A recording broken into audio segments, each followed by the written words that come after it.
It being Monday, August 8th, we'll open the planning board meeting for Monday, August 8th of the Oxford Planning Board. First item on the agenda at 7 o'clock, plans not requiring, oh, wait, forgot to read the note. In addition to tonight's video recording of Oxford cable access pursuant to the Massachusetts open meeting law, any person may make an audio or video recording of this meeting. We have been notified that Mr. Robert King will also be videotaping the today's meeting, or may transmit the meeting through any medium. Those making a recording must inform the chair, as I just said, Mr. King did. All attendees are therefore advised that such recordings or transmissions are being made, whether perceived or unperceived, by those present and are deemed acknowledged and permissible. Okay, being 7 o'clock, we'll open up the first section of the meeting, which is plans not requiring subdivision approval. We do not have any. So now we wait. Mr. Chairman, if it's the pleasure of the board, there are no minutes ready for tonight, but if you'd like to entertain the submissions now. Sure. Absolutely. We have a submission for 27 Industrial Park Road East, application for special permit, site plan review, stormwater management, and land disturbance permits. Applicant ZP Battery Development Company, LLC. Owner Mark Hadabod for a large-scale battery storage system in the industrial zoning district. Tony, I assume the submission is complete? Yes. So all we need to do is schedule a hearing. Yes, and I would recommend that we schedule it for August 22nd. At 7:15? 7:15. Perhaps? Because we have one at 7:05. Okay. I'll make that a motion. I'll second it. Okay, moved by Jeff, seconded by Chris. Any discussion? There being none, we'll call for the vote. I'll vote aye. Aye. Aye. Aye. Aye. Aye. Carried unanimously. Next up is a submission for 150 Federal Hill Road, application for a special permit to construct an in-law apartment. All work will be interior in the R1 zoning district. The applicant is Gail Davis. The owners are Gail Davis and Matthew Davis. Submission complete? Yes, it's all in good order, and would also recommend we schedule for that date. And I know we have one application already scheduled for 7:05. Just if we schedule this for 7:10. 7:10? So it'll be consistent with the advertising. So moved. Okay. I'll second it. Moved by Rich, seconded by Jeff for August 22nd at 7:10. Any more discussion? All those in favor, I'll say aye. Aye. Aye. Aye. Aye. Opposed? Aye. Oh, I'm sorry, opposed? Carried unanimously. And the third submission is for September 12th, 6 New Street, application for a special permit to construct an in-law apartment, a new addition, in the R3 zoning district. Applicant is John Hulton, H&H Home Improvement. The owner is Christine Smith. Application is complete. It is, in the application, the applicant has already gone before they need some relief through the ZBA, so they went to the ZBA, and this is the second step in the process. Would recommend that we schedule for the meeting of September 12th at 7:05 if you wish, because we have nothing on Okay. the meeting date right now. So moved. Moved by Rich, seconded by Roger. Any more discussion? All those in favor, I'll say aye. Aye. Aye. Aye. Aye. Aye. Carried unanimously. All right, next on the agenda is being 7:05, the continued public hearing for 75 Depot Road, 0 Millbury Road and 0 Wellington Road, frontage on Depot Road. Application for special permit and site plan review and approval. Applicant, Oxford Land Ventures, owner HRG Development Corporation, and Kesmo Sand and Gravel, construction of an industrial distribution facility with associated parking, access drive, drainage, utility, and landscape improvements. Our action date is August 22nd. All right, Tony, if you want to bring us up to speed? Sure. So since we last met, we have received 2 communications, and both were also submitted with the town clerk, so placed on file. Would like to read them for you for the record. Sure. But you should have all received copies of these. First one's delayed July 27th, 2022. Tony, hold on a second. Can everybody hear on the back? No. Can you pull that a little closer? Sure. Can you hear them now? Oh, he hasn't said anything. I haven't said anything yet. Okay. So the letter is No, from it still- Sandy It Davis. still can't hear you in the back. Turn that up at all? No. It's at max volume. Just gotta come as close as possible. There's no on off? Take that one. Is this one better? Is this? That's live. You want to try that Give that one? one. Yeah. Thank you, Kevin. Thank you. How about now? How about No. now? Nope. One person shaking their head and nobody else is shaking. Huh? How about now? It's just distortion. I hear that. Yeah. Maybe they're too close. And how about now? Better, right? Better. I'll just Okay. have to speak can up. you do? I will speak up. We can't do anything else. We just tried both. So we have a letter from Sandy Davis dated July 27th, 2022. It was also placed on file with the town clerk. I'll just read the letter for the record for the board. You should have received this in your packets that were mailed or sent to you electronically. So the letter was addressed to the Oxford Planning Board, and it reads, Dear Mr. Susan, Town of Oxford Planning Board, I'm writing you this letter on behalf of HRG Development, the estate of Harvey Goldstein, and Kesmo Sand and Gravel. Elias Patuchis, as manager of Oxford Land Ventures LLC, has been working diligently since the fall of 2021 to procure all necessary approvals to construct a 450,000 square foot wholesale distribution facility on Depot Road, of which the estate of my father and Jim Kessel's father have owned, paid taxes, and had a dream of developing. Over the decades of ownership, both our families have spent hundreds of thousands of dollars to maintain this land, including repairs to the infrastructure, real estate taxes, and insurance. The land is zoned light industrial and has been this way since as long as my father and Jim's father have owned it. The proposed development is what our respective fathers intended to build on this site for so many years. It is legally zoned for the proposed use, and given that it directly abuts a major highway, parentheses 395, an active railroad, and is accessed by a major highway interchange, it is the highest and best use for this land. I ask that you approve the proposal by Oxford Land Ventures as presented. Thank you, Sandy Davis. Signed by Sandy Davis, and then CC to Jim Kessel from Kesmo Sand and Gravel. So that was the first communication. And then the second communication was a memo from our DPW director, and this is following up on the conversation that transpired the last time we were together on this item with respect to mitigation. Yep. It's a little lengthy, but I will read through it for you, and he does provide some three items that the board may wish to suggest if you were interested in considering tonight. So the date is August 3rd, 2022. Same thing, this was also received and placed on file also with the clerk. Memo is dated August 3rd, 2022 to the planning board from Jared Duval, DPW director, CC to myself, and as I said regarding 75 Depot Road, proposed logistics center mitigation.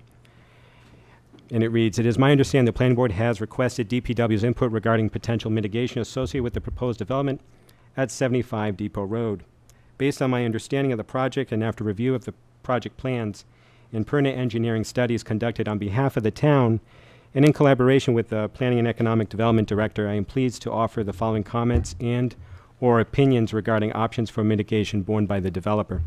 Please note the comments and opinions offered in this memorandum were developed impartially and in an effort to identify potential mitigation efforts with a nexus to the proposed development. To start, I understand there has been conversation surrounding the developer repaving Millbury Road, particularly from Depot Road northeasterly to the town line, due to concerns to increased traffic and accelerated roadway degradation due to increased truck traffic. As many in town may already know, the DPW has implemented a pavement management program that incorporates a rating system of all public roadway segments based on an annual survey assessment data. The rating system is called Pavement Condition Index, PCI, and ranges from 0 to 100. 0, indicative of an impassable road, and 100, indicative of a newly paved road. As of the date of this memorandum, Millbury Road's PCI is approximately 47. A score of 47 is indicative of a roadway already in need of rehabilitation. Essentially, over half of the pavement's useful life has already been consumed as it stands today. In my opinion, it is tough to justify requiring the developer to repave Millbury Road, thereby restoring 100% of its service life, when over half of its life has been consumed before the development starts. Given its condition and length, Millbury Road will cost upwards to $750,000 to reconstruct at this time. In my opinion, the cost to the developer cannot be justified based on the projected impacts of the development, which, as I understand, based on the engineering traffic studies reviewed by the town's third-party consultant, indicates nominal change over present conditions on Millbury Road for the proposed traditional warehouse distribution facility. It is also my understanding the developer is amenable to contributing to mitigation efforts in the realm of $50,000. If earmarked for the repaving of Millbury at $50,000, we are still considerably underfunded to complete the project. We would also have to prioritize the work on Millbury Road over work that has already been objectively prioritized via our PMP, that's the Pavement Management Program, via our PMP based on current funding levels. I have significant doubts we could afford the cost to move Millbury Road to the top of our priority list at this time. There is no telling how long the $50,000 earmark would sit until the balance of funding to pave Millbury Road could be identified. With that said, it is my opinion it is inadvisable to require mitigation in the form of repaving Millbury Road or earmarking any contribution from the developer towards repaving Millbury Road. When considering options for mitigation, it first occurred to me that the developer is already proposing mitigation in the form of significant improvements at the intersection of Depot and Millbury Road, most of which falls within the town's right-of-way. This intersection has been a thorn in DPW's side for many years given the proximity to the railroad tracks and the substandard operational characteristics of the site. The value of the proposed intersection improvements is approximately $1.5 million, based on median Mass DOT bid prices for each item of work and accounting for inflation when the work may occur. It is my opinion the proposed intersection work provides considerable traffic operation and safety improvements over present conditions that will benefit not only those accessing the development, but roadway users in the area at large. I also understand the conditions of approval will include requirements for the developer to fund and or conduct a traffic engineering study in support of heavy truck exclusion for Mass DOT's review after the site is developed. It is, in my opinion, this can also be deemed a form of mitigation should actual traffic data after projected implementation indicate heavy truck exclusions warranted on local roadways in the area, primarily Millbury Road. Now, this is the last part.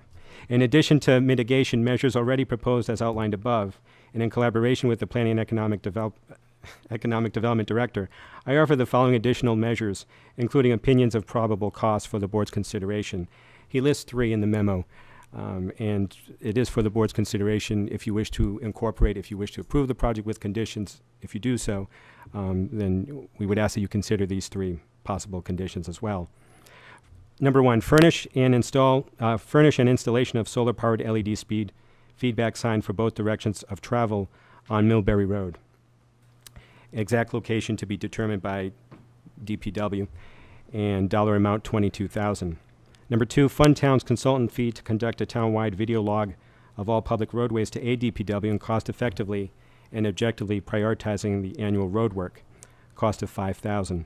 And number 3, add LED streetlight, including labor, poles, fixtures, materials, etc., to scope of intersection improvements where existing lighting is non-existent to further enhance traffic safety. Estimated cost of $23,000. And that concludes his memo to the board. I would only state that the board should, if board wants to consider these, that again, that all of the items should be reviewed and approved by DPW. So therefore we can ensure that everything is consistent with their standards. Perhaps 1 and 3, items 1 and 3 could be done prior to occupancy, and number 2 prior to the issuance of any building permit or so. But in any event, those are the 2 communications we have received, and again, were placed on file.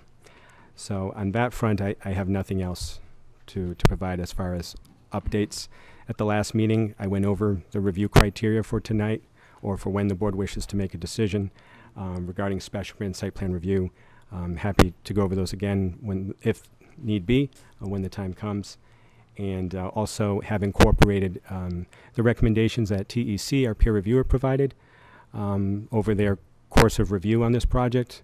The 6 comment letters incorporated a series of recommendations that he has discussed already with this board at these meetings. So again, should the time come up, I'd like to, again, re-review those with the board as well. So I have nothing further. Certainly the applicants here as well. I don't know if they have anything further, Mr. Chair, if you wish to, however you wish to proceed. I just want to, first of all, let everybody know that that Roger and Chris signed an affidavit because I guess they missed a meeting. So in accordance with Mass General Law, whatever the subsection is. Sure, and if I may, so it pertains to the affidavit is where it is a requirement that a member who misses a meeting, that a meeting of a hearing of this nature, that they sign a form, and if to attest that they have heard or viewed the transcript of the meeting, and which they have, and the dates being, although there were no absences at the last time we met on June 27th, Member McCarthy was absent on May 23rd, and Member Byrd was absent on April 25th. We have only had 3 meetings. This is our 4th meeting, as you know. So, okay, that's where we are. All right. So why don't we ask the developer and his engineer if they have anything to add, any information. Good evening, members of the commission. For the record, my name is Kevin Soley, licensed professional engineer in the state of Massachusetts, in the Commonwealth of Massachusetts, with Soley Engineering. At the last hearing, I think we went through, kind of the status of our plans and where the project stood. I know we've had a lot of good, robust discussion throughout the life of these hearings. I think at this time we'd be happy we're happy to answer any other questions the board may have. And we can't hear you back there. Sorry. I think at this point we're ready to we're here to answer any other questions that the planning board may have. Okay. Should we do the public first or the board first? Okay, I got a couple things, Mr. Chairman. One of my issues that's been bothering me since the last meeting was, we had a discussion as our peer review of the sound study, okay? And as far as as much as the town can do, and I know, Mark, you had a few issues about that, what is the sound study? Well, the sound study is, I requested it from the get-go from the developer, and they abided us, and they submitted something that showed it was within reason for the neighborhood, okay? And then the peer reviewer wanted some additional information, which the developer had to supply the peer reviewer. Now, when it comes to peer reviews, all you're doing is looking to make sure that they use the proper assumptions and their formulas and whatnot, so they're all speaking the same language. So I think it came out that the sound was not going to be over 10 decibels from the existing background noise now. And I just wanted to bring that up because I know Mark was kind of confused and getting on Tony. And I do know we're not supposed to develop, we don't engineer a project. That's what this gentleman's job is. We just overcheck it to make sure that he didn't stack the deck in his favor, so to speak. So I was very pleased with that. My second comment, which I brought up earlier, was the fact that since 1971, prior to Route 52 being constructed through the town of Oxford, that the Oxford Board of Selectmen and Planning Board at that time designated the districts around the interchanges, okay?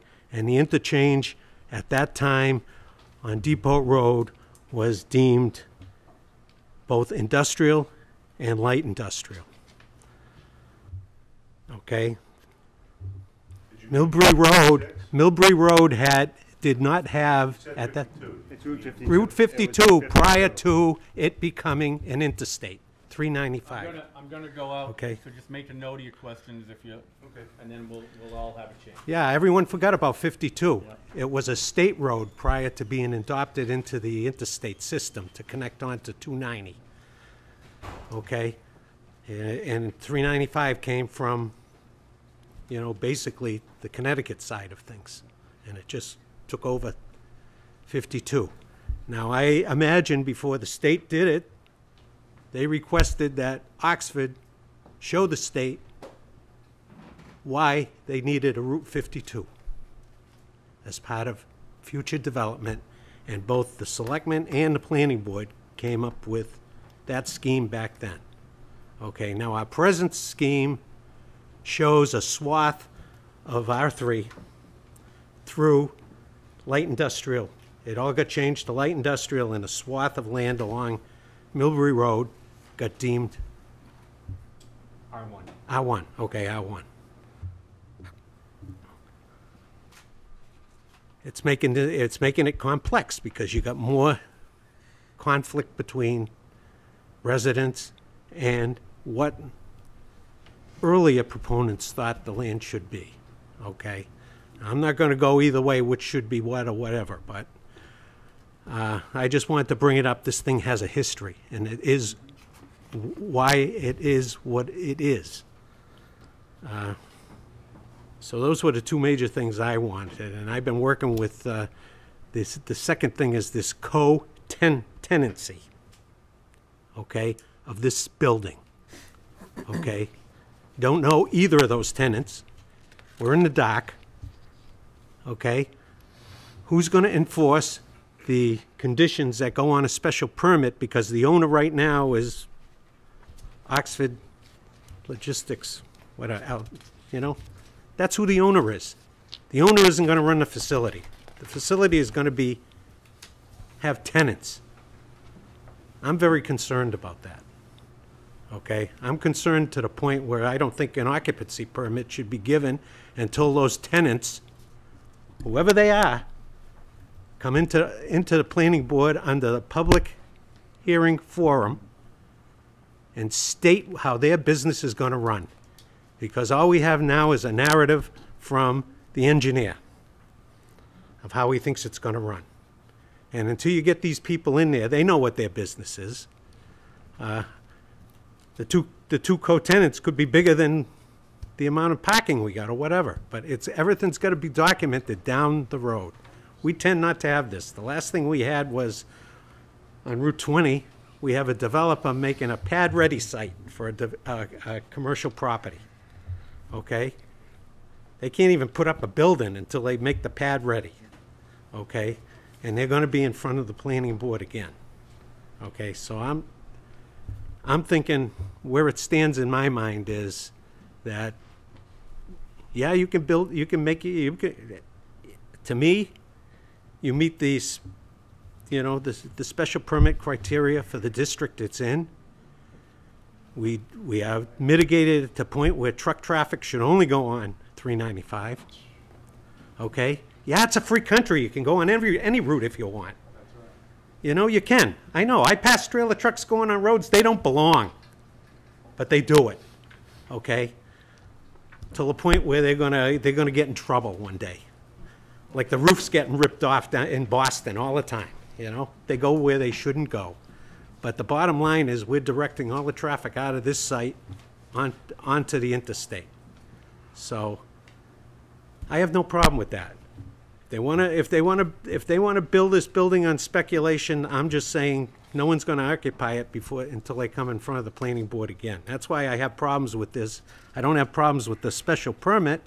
I have problems with the site plan review and approval, other than it's more than a pad-ready site, okay? They're actually going to do everything except have the tenant come in, because they don't know who it is right now. So those are the only considerations I have for this whole thing. Anybody else? Sure. You ready? Should we address one at a time or take them all? How would you like? I'm making notes. You're making notes. Okay.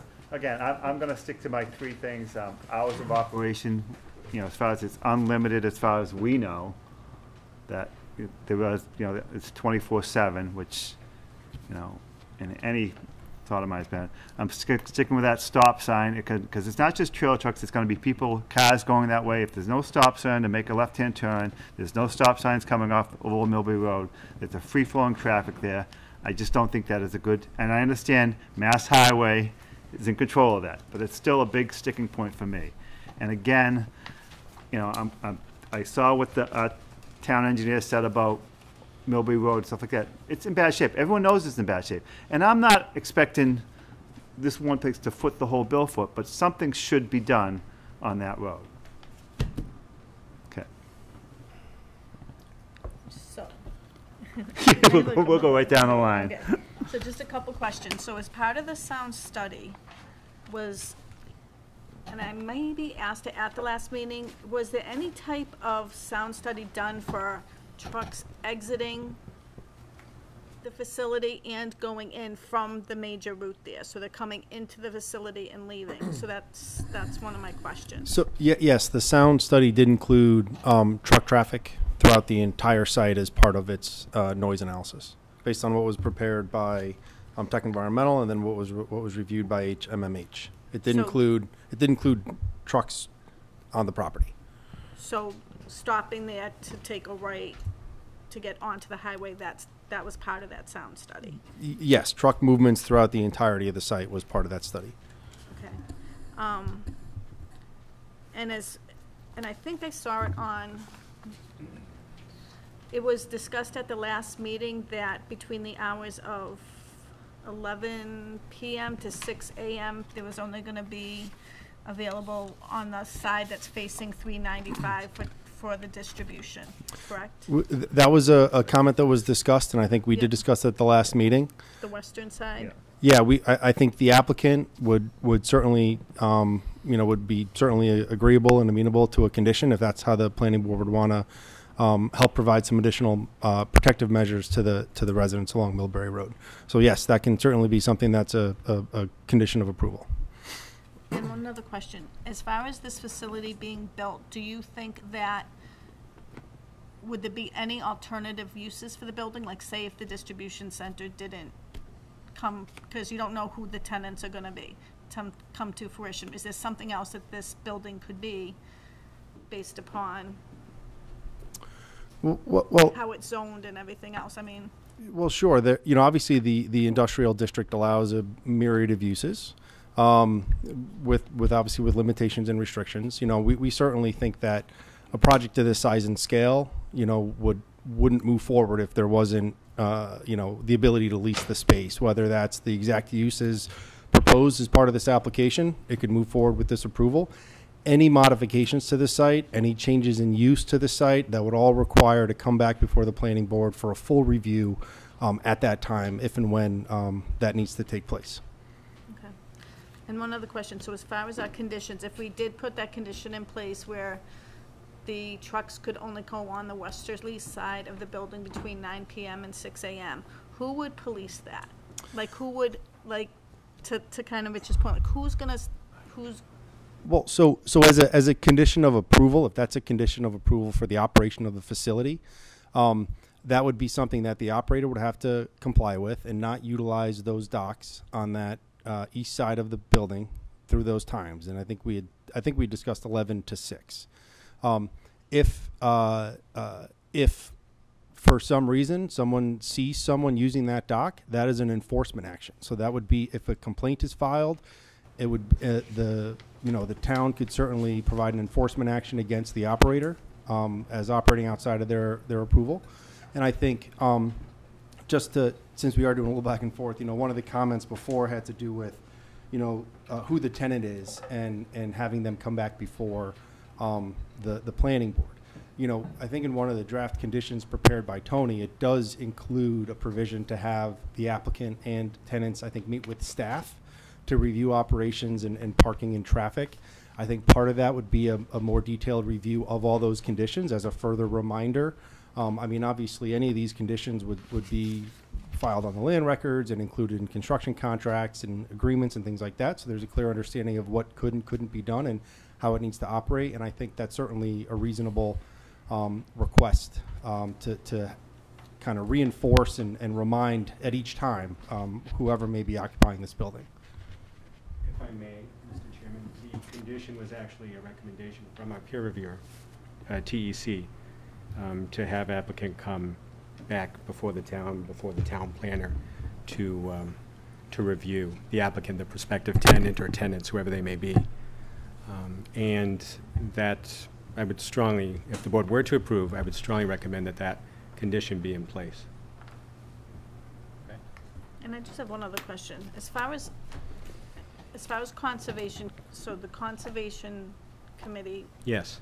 so they have all their reviewed this, have their conditions in place, right? The Conservation Commission, so the applicant went before the Conservation Commission first. Right. And after several months and changes to the plans, revisions, there was a series of items that were put together in their approval. But as it was noted, someone stated, and as I informed the board actually, I believe, prior, but others have also informed that there's also an appeal ongoing. Be it as it may, there was an approval from the Conservation Commission, and the appeal is now under the state's review, which they have the authority to either keep all of the items that our Conservation Commission recommended, or toss some of them out. That's the impact that the appeal has. But that is separate from this board's purview. I only bring it up because there's been extensive review over months in peer reviews on this project, including the access road, and they redesigned the access road as well to accommodate the concerns that were raised at those meetings. So I do appreciate the question, and thank you for allowing me to give some clarity to that.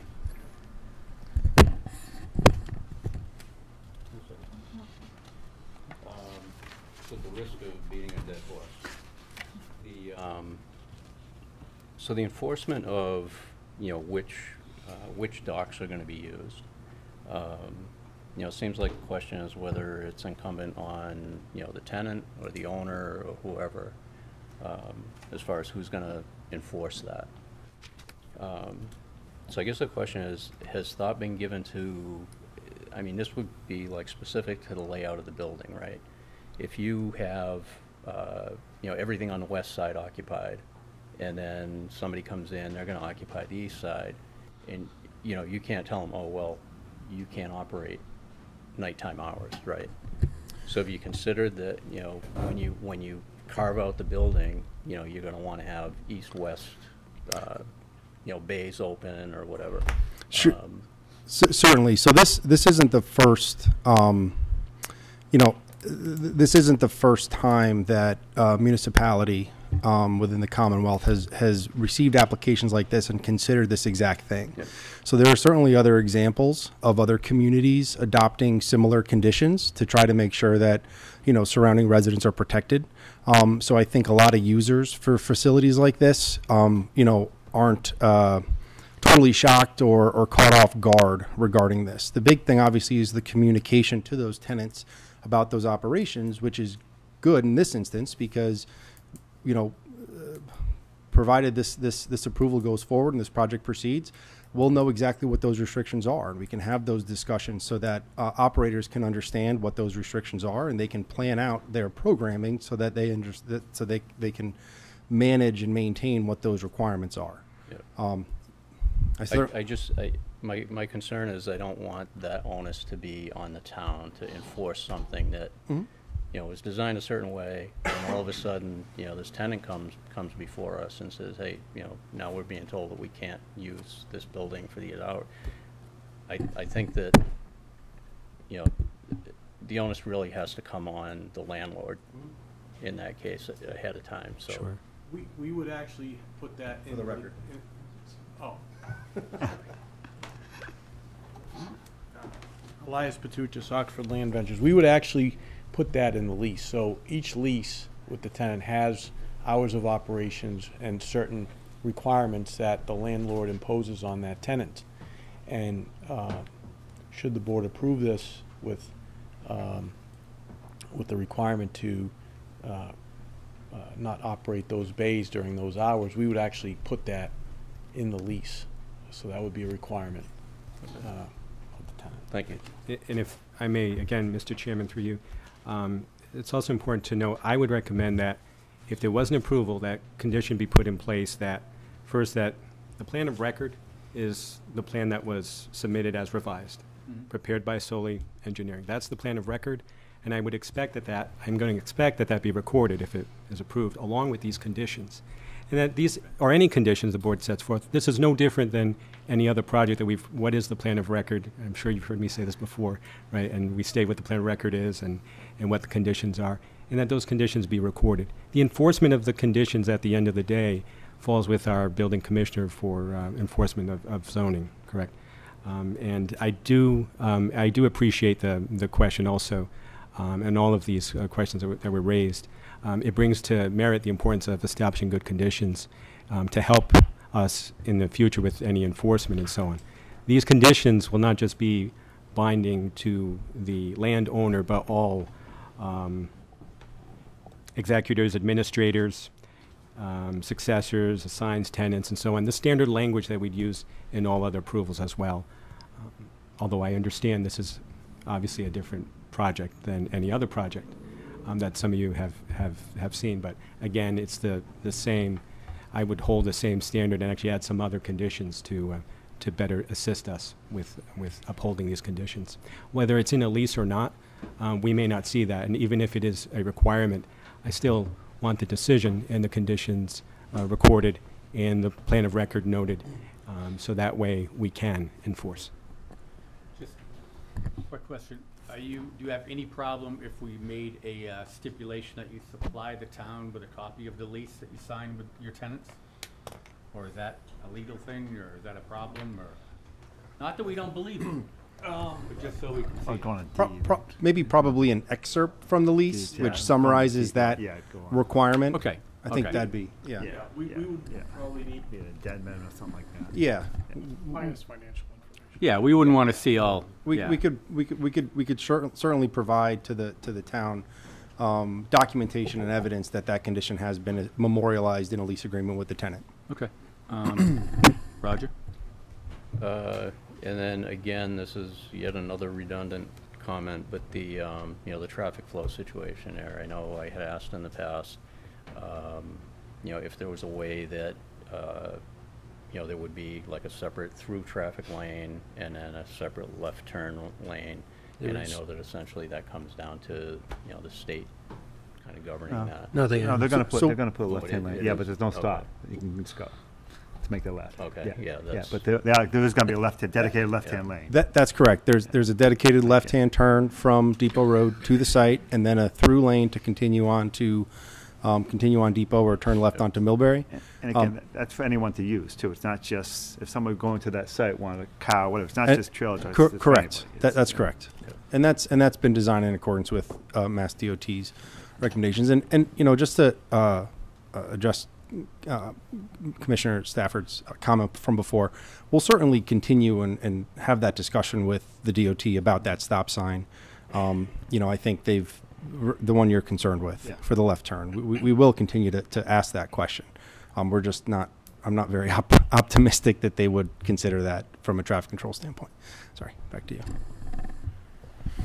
That's it for me. And again, Mr. Chairman, too, the board could, if you wanted to, condition, certainly be ultimately DOT's jurisdiction, but if the board wanted to leave here with a condition in place, whether the applicant's amenable or not, I mean, you could require that there be a stop sign. Although our peer reviewer has articulated I know. clearly I know. Clearly. as a professional and our engineer and so on. So I'm the only one that sees the safety thing. I don't know. I don't know. The whole world. The rest of us, we don't care about safety. Can I ask, For the record, that was said in jest. Yeah, it was said in, yeah, yes, yeah. can I ask a quick question? Trouble. That intersection, do all the streets have a stop sign coming down Depot Road, Sure, I can. I can. down the hill? Does everybody Yes. stop? The only one, Old Millbury Road, there's no stop on either way. It's a straight-through road. It's a straight, yeah. Old Millbury Road, there's no stop, but Depot Road does Can we have a just, stop. can we just wait? Everybody's gonna get their turn. We really appreciate the yelling in the background, but if we just hold off, it'd be great. We're getting there. No, we're getting there. What? No. No. Okay. I don't mean right now. I mean the design plan. The proposed intersection.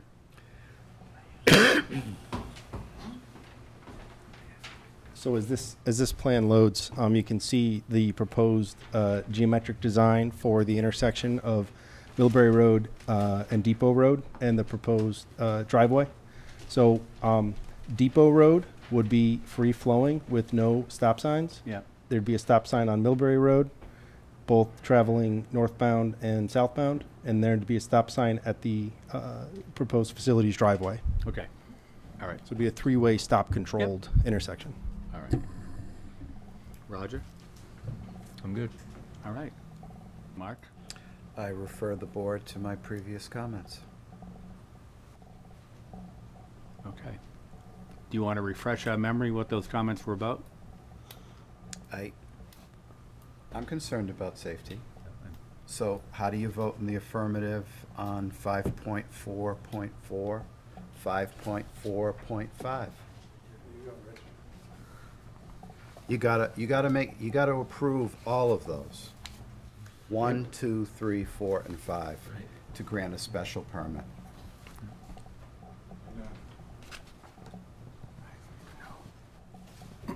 It's a serious document. Just to offer some commentary, obviously, we have the same concerns regarding safety. As engineers, professional traffic operations engineers, it's our job to design any project in accordance with all the applicable and appropriate signage and traffic control. I think, our analysis in conjunction with the DOT, in conjunction with the town's peer reviewer, we've all come to the same professional conclusion and determination that the proposed access as identified is in conformance with Section 5.4 and 5.5 of the regulations. We differ on that. Mark, anything else? No. Matt? I don't have any questions for the applicant, really. I think my questions have largely been either already asked or answered previously. I mean, it may have commentary, and I'm not entirely sure what the plan is for discussing, say, these criteria, as Mark had brought up, post or as part of the public hearing when we get to that, because I'm sure many people on this board probably have questions or concerns or comments on how does this meet or not meet the criteria, as Mark suggested, so I wasn't quite sure what the plan was for discussing that at this meeting. That's my only question, so it's not to the applicant. Okay. And Mr. Chairman, if I may, You want to address, yeah. just to break this off a little bit, with respect to the decision criteria for the special permit, as Member Lee mentioned, 5.41.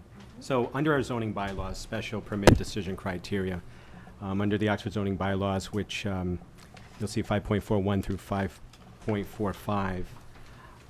So 5.41, the site, whether the site is appropriate location for the use of structure.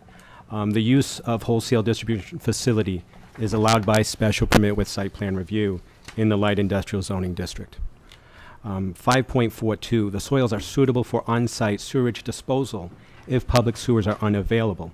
There are provisions in place for sewage disposal, including a large septic tank and leaching field. As long as you're going to take an advocacy position on this. Yeah, absolutely. All right. I mean, we've had the DPW memo that took an advocacy position in favor of this project, and I feel like you're taking an advocacy position in favor of this project. If I may, Excuse me. Can we please wait our turn? Yeah. Thank you.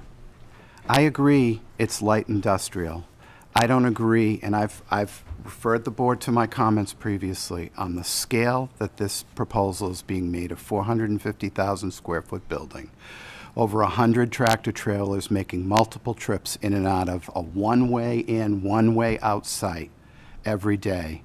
This is not an appropriate location on 1, okay?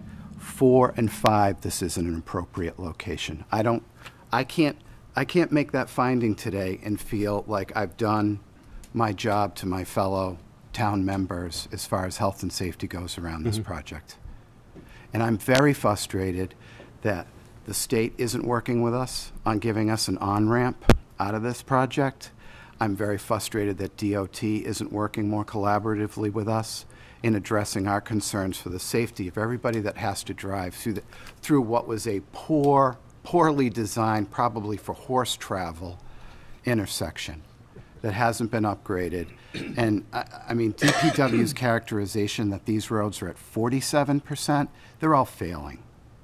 They're all failing. So to your point, that this project doesn't have an increased negative impact on failing roads, agreed. Agreed. But this is board comment now. I think you've made your presentation to us. You've made clear what the special permit, and this is advocacy at this point. And I don't know that that's your role.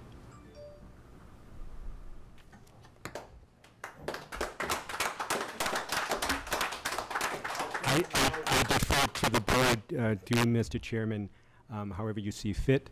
I was just articulating in these points here, just as Member Lee mentioned with respect to 5.4, 5.45. I was not going to go further to that, but I was going to stop at 5.43. And just to mention, as part as I was going through this as standard, just that indeed there was under 5.42, as I was talking about the sewerage and so on, that there was a Title V approval done. I don't have an objection on 2 and 3. Just so it's I have an objection on 1, 4, and 5. Indeed, and that's understood. And after when Member Pearson concluded has left it with respect to the decision criteria, I just wanted to provide some oversight with respect to those 5 that I read at the last meeting. So by no means am I advocating, I'm just wanting to provide of what's been done, what's been current, please. For the record, I want to be clear on that, and I appreciate your comments, member. Anything else, Matt? Well, since we're talking about these points, I'll just very briefly. The first 3 criteria are largely objective, in my opinion, without stating how I feel about them, is they're kind of a yes/no checkbox. And 5.44, I mean, as written, the uses developed will not adversely affect the neighborhood. It's extremely subjective.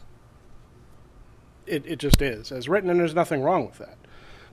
And people are certainly going to have opinions one way or another. People might have opinions on somebody building a massive McMansion on a corner of their street. They consider that adversely affecting the neighborhood. Some people may not care. But that's largely a subjective criteria, and that's some of the stuff that we have to hash out. And, that's also true of 5.45.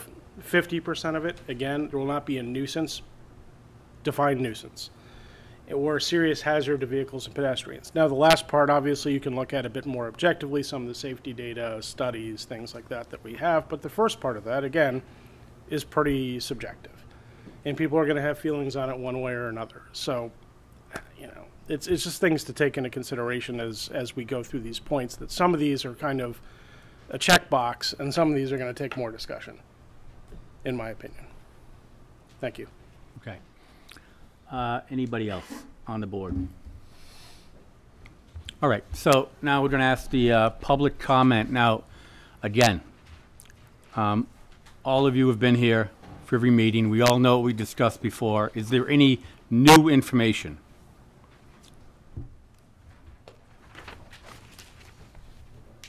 Yes, sir. Come on up. Just speak right here. Just say your name and your address. And hello, I'm Ron Rowe, 5 Walcott Street. I've been coming to the meetings, and I'm all for business and things like that. Mm-hmm.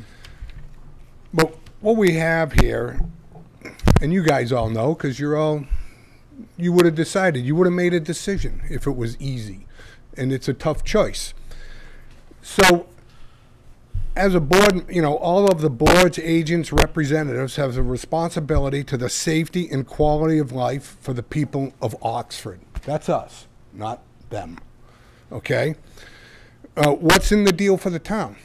So we get this big thing. So what? Okay? And what we have now is just fine without it. Like, there's no benefit to anybody here. The only thing that happens is, and also the bylaw says the usage in this zone is not allowed. Okay? This project should not even gone any further than not being allowed. It's that simple. I don't even know why we're debating about anything. Okay? We're debating things that who really cares about a stop sign to that? That's not the point here. The point is what's going on.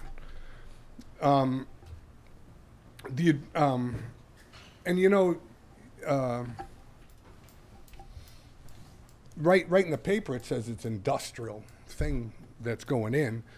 The adjoining land has been determined a fragile conservation area with endangered species. This area is also determined to be fragile in the recent past. What's changed? The line where it says Oxford, the turtles and everybody else, the bears and the coyotes, don't cross that line? No. This is an environmental thing. This is serious stuff. The water on the site impacts our aquifer. Okay, now what is more important in a town than your water? If that craps out, where do we go, right? So, and there's been all kinds of studies, and I'm not going to get into numbers, but a lot of the information, whether it was the initial information or stuff that was backed up by peer review, well, that's all great. Sure, it all came out right because the initial information going in was incorrect. First of all, we don't even know what it is that's going in there. So how can you judge what we have to do to it if we don't even know what it is? It's a big box, okay? Do we need a big box? No. Is anybody going to get a job out of this big box? No. It's all people dumping stuff and running, dumping and running. That's all it is. And, and they keep changing the classification of this project to make you guys happy or to do something. And, for example, we're going to have 2 shifts, right? Now, everybody says 2 shifts, 2 8-hour shifts. No, they said, 2 12-hour shifts. Well, that's 24 hours. Well, that's a little different, okay? Now, you all heard them say that, right? So where's the flim-flam here going on?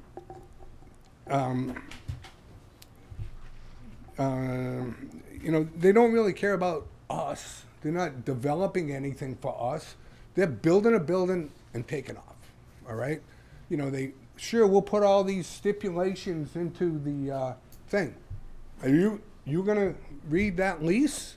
No, we're going to have to hire a lawyer. If he supplies me with the lease, I will read it. What qualifications do you have? I know how to read. No, I'm just saying. Is that part of our job to read their lease? No, but we have, Tony. We have staff that can read it. We can all read it. What do you? A lot of things. No, explain. Sure. I know it's nice to come up and you say, they said it's in the papers that they're doing an industrial thing. What papers are you talking about? What word industrial did they ever say? Tonight. Huh? The one on the chair tonight. Listing it says industrial. They changed the name. They did. I don't know why. Who? On the bottom, right in the paper. The meeting agenda. Yeah, it's right in the agenda. Okay, so it says this is now an industrial business? Construction Right of there. an industrial distribution facility. Yeah. Before it was a logistics center. Okay? Tony. Wholesale distribution facility. That's our Wholesale staff. distribution facility. Oh, yeah. That wasn't the applicant, that's our staff who typed that Yeah, up. so that was our staff that did that. It's not. Typo, whatever you want to call it. They never changed, they never said industrial. Well, I don't know that. Okay. I'm just saying, I'm bringing this up. Yep. I'm not, Yep. I'm just saying the things that Okay, I've now you seen. also said that, that this business is not allowed in the zone, and you shouldn't even be talking about it. Where's that? Where are you getting that from? It's the zoning. On the Okay, where in paper, the zoning? if you, on the paper, Yep. it says, I don't have it. Mark had it, but I don't know if we have it. But there's a dash. It says not acceptable. It's on the freight truck. Freight and trucking. So, you know, it, Gone through all that. Somebody let these four gentlemen right out of the box. So, just so you know, town council reviewed this. Oh, your town council reviewed this. Okay. So this has been going on for months, and this is all wrong. Okay. All right. All right. well, that's why we're here to, if we're wrong, good, prove it. But these are questions that popped up, you know. Okay. Like I said, some of the data is not really accurate. And then, the other thing is, I say, what's in it for the town? They say, well, it's tax money. Well, I heard 200,000, I heard 300,000, and I heard 500,000. What's in it for the town? Is there a TIF? Is there not? What is it?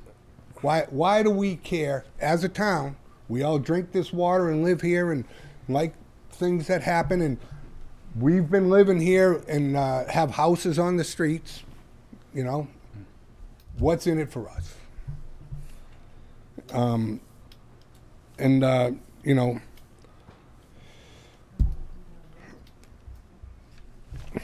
That's basically it.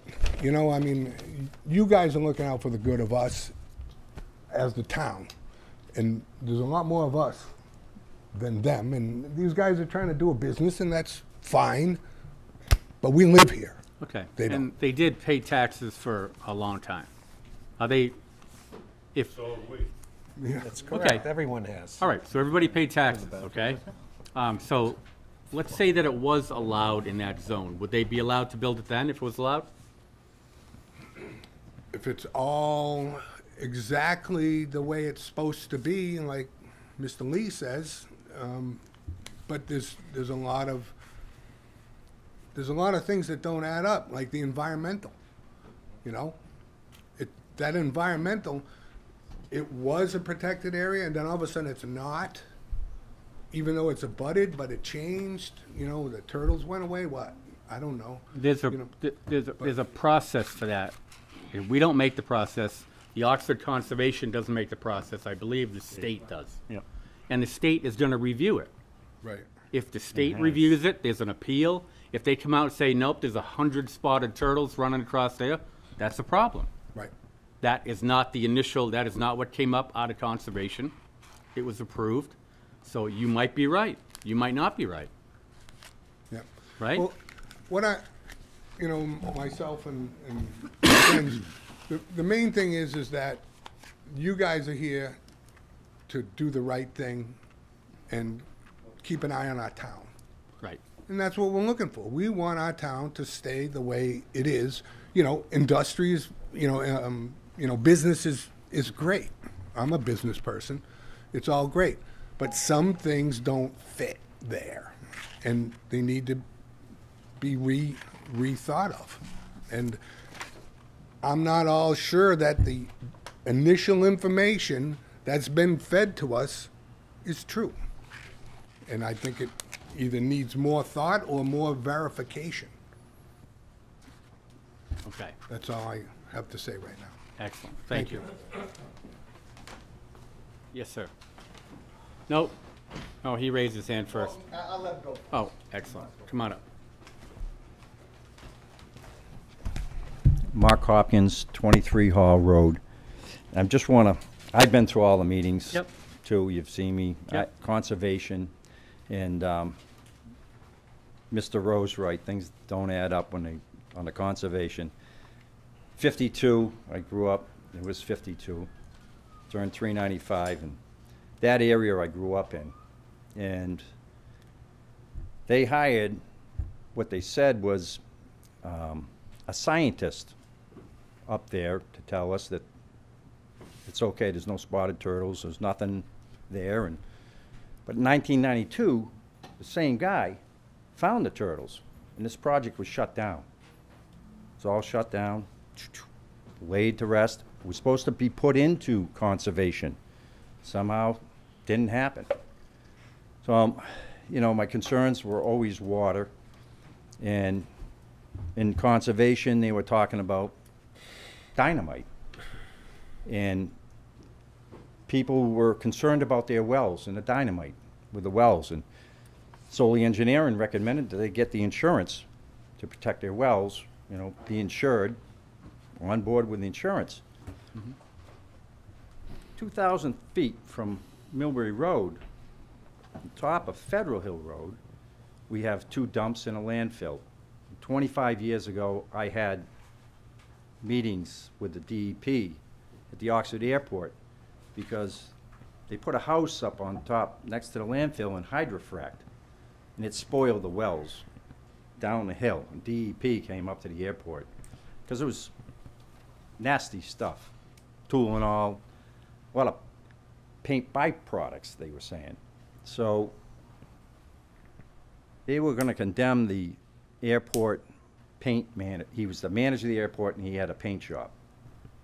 And they said they were putting things in the ground and stuff. And long story short, I came walking up and into the meeting because I was up there, and I didn't know it was DEP. And I just told the manager, I says, hey, just found the smartest animal in the woods, fox. It's dead. It's laying right aside of a puddle of, it looks like tomato soup. So that meeting went to the end of the airport, right at the edge. There's the dead fox. There's DEP. There's a landfill. There's 2 dumps. We don't know what they put in. It was back 60s, 70s, 80s. So we got that monster that's sitting on top of the hill. And I got a conservation guy saying that there's no wildlife, and I get nervous, and I'm like, you know, I'm believing people. I'm saying, oh, all right, so now we've got something that's infiltrating and taking out all that wildlife. That wildlife's still there. We created an intersection of wildlife to meet right there at that hill. We have a set of railroad tracks, 1836, that came through, right through the swamps. So now all of the animals can go to Fitchburg, down to New York if they wanted to, and follow those railroad tracks. Then we put in a power line. The power line came right across, right where they're going to put the building, came right across. That was another avenue for all these animals to travel. Now they can go this, they can go north, south, east, west. And the amount of animals that were up there, and what I heard from in the conservation was there were no large animals or this, that, the other thing. And I'm sitting there, you know, I'd be in an airplane, taking off from the airport, 500 feet, and I'd see herds of deer. I'd look down and I'd see the coyotes, a pack of coyotes in Chivik's farm. And the things that I would see up there. And then they're telling me that that's not all there now, and I was nervous. But it's all still there. The scientist they hired doesn't even have a college education. I looked at it, I'm like, this is the most precious thing that we have is the water that comes down. We've already had wells that are contaminated. They're going to dynamite on bedrock. We got no way to have insurance for our town. The people around, they can have insurance on their wells, but does the town have insurance? We don't own that well. I found out that they don't even have to notify Aquarian and a butter. They didn't have to notify them on conservation. That's what was told to me, because they're not in the town. So if we owned the town wells, that communication would have been in there. There's so much that just, they were talking about the driveway. We're going to widen the driveway. In the initial things, it says 30 feet for the driveway. We got 30 feet for the driveway. Well, 30 feet was designed for light industrial, so it wouldn't allow trucks to go up there. That's why there's a guardrail, it's only 30 feet right there, light industrial. Mr. Rowe stated you can't have it there because in your chart that you have, I don't know if you could pull that up, if there's the chart for where you have warehouse, freight and trucking, it's underneath the warehouse where they have the dash, and you said if there was a dash, we would halt this project. Well, there is a dash. It's on freight and trucking. And no special permit can be applied. If he could pull that up, that would be great. So they're telling us it's warehouse, warehouse, warehouse. Yep. But it is freight and trucking like I've never seen before. He says that there'll be something at Logan. I don't even think they got that big a facility at Logan. This facility is huge. So they said warehouse, but you're saying freight and trucking. Yes. So we should believe you, right? How do You should believe- How do you know what's going to be in that building? By what they're showing me. They're showing What are they me showing you? they're showing me all the parking spaces, which are 230 something for the trucks. Okay. Okay. Okay. So, if you got, you can't pull that up. No. I am. Okay. Thank you, Tony. Yep. It's a crazy thing. If you call it a warehouse, you do your water calculations, your water use calculations on a warehouse. If you got a house, you do your water calculations on your bedrooms. Right. If you got freight and trucking, they do it on parking spots. How many parking spots you have? Tony, did we talk about that? I can comment on that. The water usage is actually calculated based on number of employees, so that is completely independent from the use or number of parking spaces. So what is it? And I didn't get to that point. Warehouse uses employees for that number. Freight and trucking uses parking spots for that number. But they're Housing uses bedrooms. So what I'm saying is, warehouse, they use people that they employ. Now, huh? Through you, Mr. Chairman, it's actually further So the down people also. that they employ, that's how they calculate the water. Right. So now they said it's 2 shifts, and then I heard 3 shifts. Well, then 3 shifts, that throws your water calculations off, because now you have more people. You go from 600 to 900. Now you just 15 gallons per person if you don't have a cafeteria. So who's to say they put a cafeteria in? Now they have to figure 20 gallons per person. That's the DEP Title V specs. This right here, they told us that in light industrial, we can have all this. You see these dashes over here? Yep. Somebody skewed this. It's got to be pushed over. So on the L1, under this stuff, assembly, wait a minute, where was it? Manufacturing, oh, where's the, right here. Wholesale distribution facility, special Permit. Yep. When they were applying, he said all these other manufacturing industries, smokestack industries, could all go in with special permit, but they can't. No. See how this is skewed? This is skewed. Yeah. Misinformation. Misinformation can really destroy a town.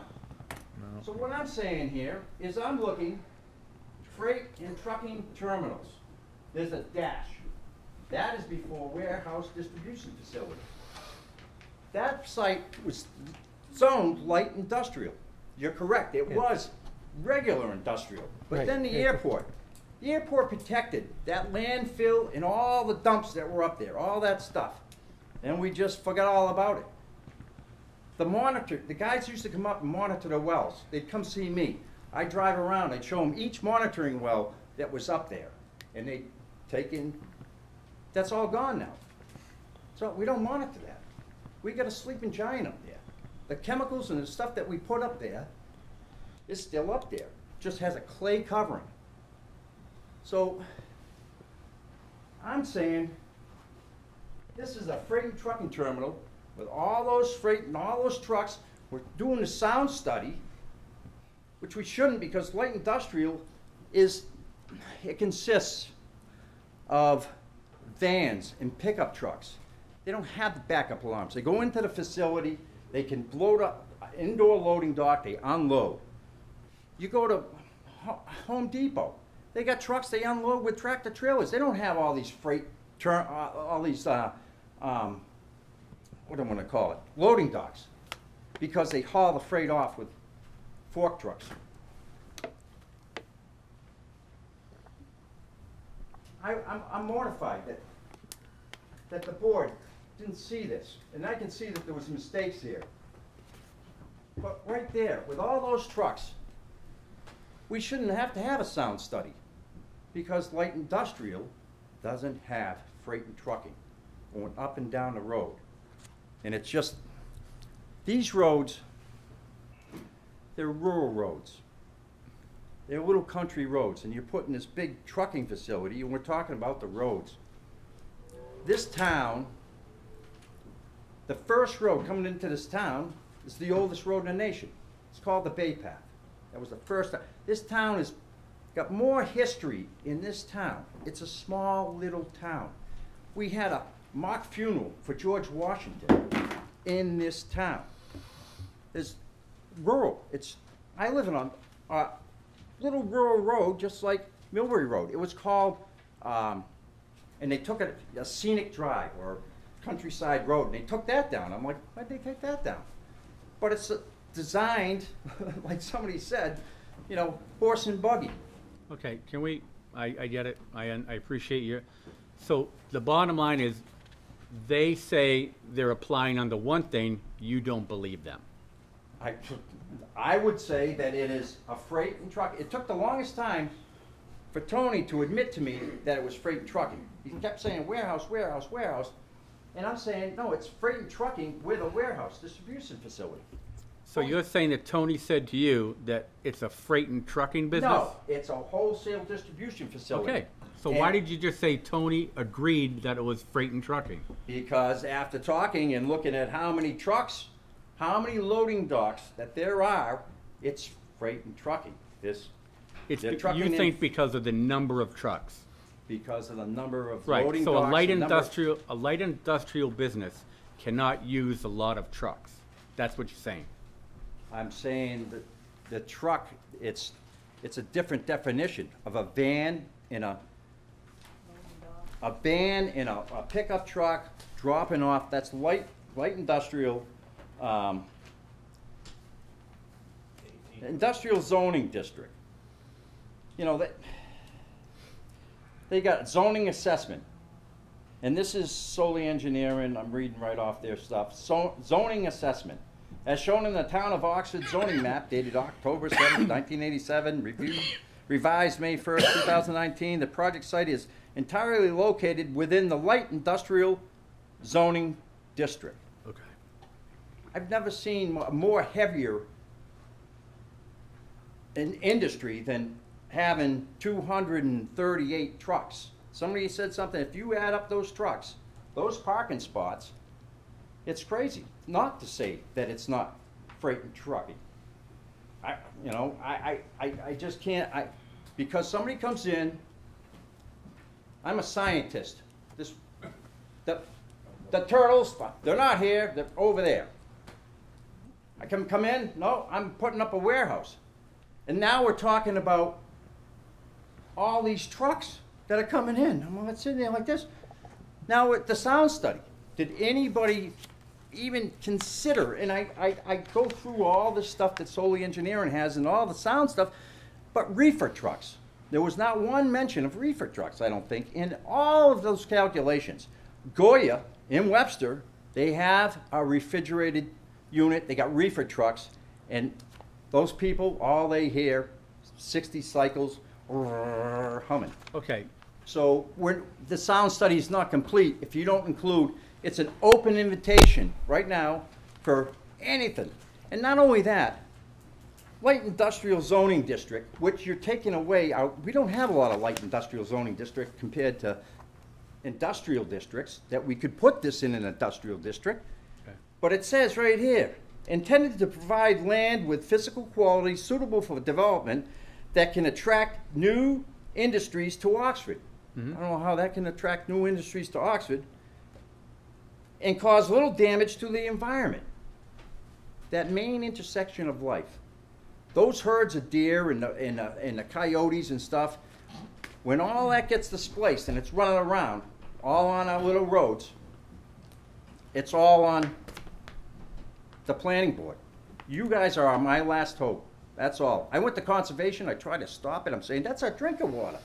That's not a real good place to put that. Why would you put a shitter on top of your well? It all comes downhill. Why would you dynamite when you know you got a shitter on top of the hill already? Excuse me. Language. Oh, I'm sorry. This is a public meeting. Okay, Okay? Are you all set? I think I am. Thank you. Yes, sir. Oh, I'm sorry. Wait, I'm sorry. Sorry about that. Thank you. Rich Backer, 24 Burbank Street. I just want to talk about two issues today. New issues. New issues. New issues. Thank you. One issue I want to talk about is quality of life. Okay? And the second issue I'll talk about would be more information about the dam. Okay? No, we're not going to talk about the dam. We already talked about the dam. I have new information, though. Okay. I mean, not old information. All right. Okay? But I want to talk about the quality of life for Oxford. I don't know if too many people are familiar with this book. This is 2017 to 2027 Oxford Master Planning book, written by a lot of members of this planning board. Mm-hmm. Now, I read this complete thing, right, and I agree with most of what's in it. I only have a problem with about 20 pages of it. So it's basically, for anybody who hasn't read it, it's basically, I think it's 128 pages in there. Most of it talks about bettering the quality of life for the residents of Oxford, which is something I've been doing for 15 years, and something I totally agree with that's written in this book. Mm-hmm. This project doesn't represent that, though, okay? And one of the biggest issues that I have not talked about, right, and I'm going to talk about it today, is something that's going on right now. Global warming, okay? No, please. Well, this Please, is happening, happening right here in Oxford. No. That's way too broad. No, well, I'm going to refine it. I'm going to refine it. No, you can't refine global Well, if you warming. listen to what I have to say, I'll refine it. No, the deforestation, right, of Oxford, Okay. directly impacts the quality of life of Oxford. It even says in the master plan book here, right, that overdeveloping the town of Oxford, right, is very harmful to the town of Oxford. Right. Now, I've been in Oxford now for 45 years, Mhm. okay? When I first moved to Oxford in 1977, we didn't need fans or air conditioners. We didn't have them, you know what I'm saying? And then later on, 1990s later, you eventually needed fans, right? What is going on in Oxford now over the last 5 years is detrimental, right? You actually need air conditioners. I'm miserable. Everybody in All Oxford is right. miserable. You know what? I appreciate that, but Right. we're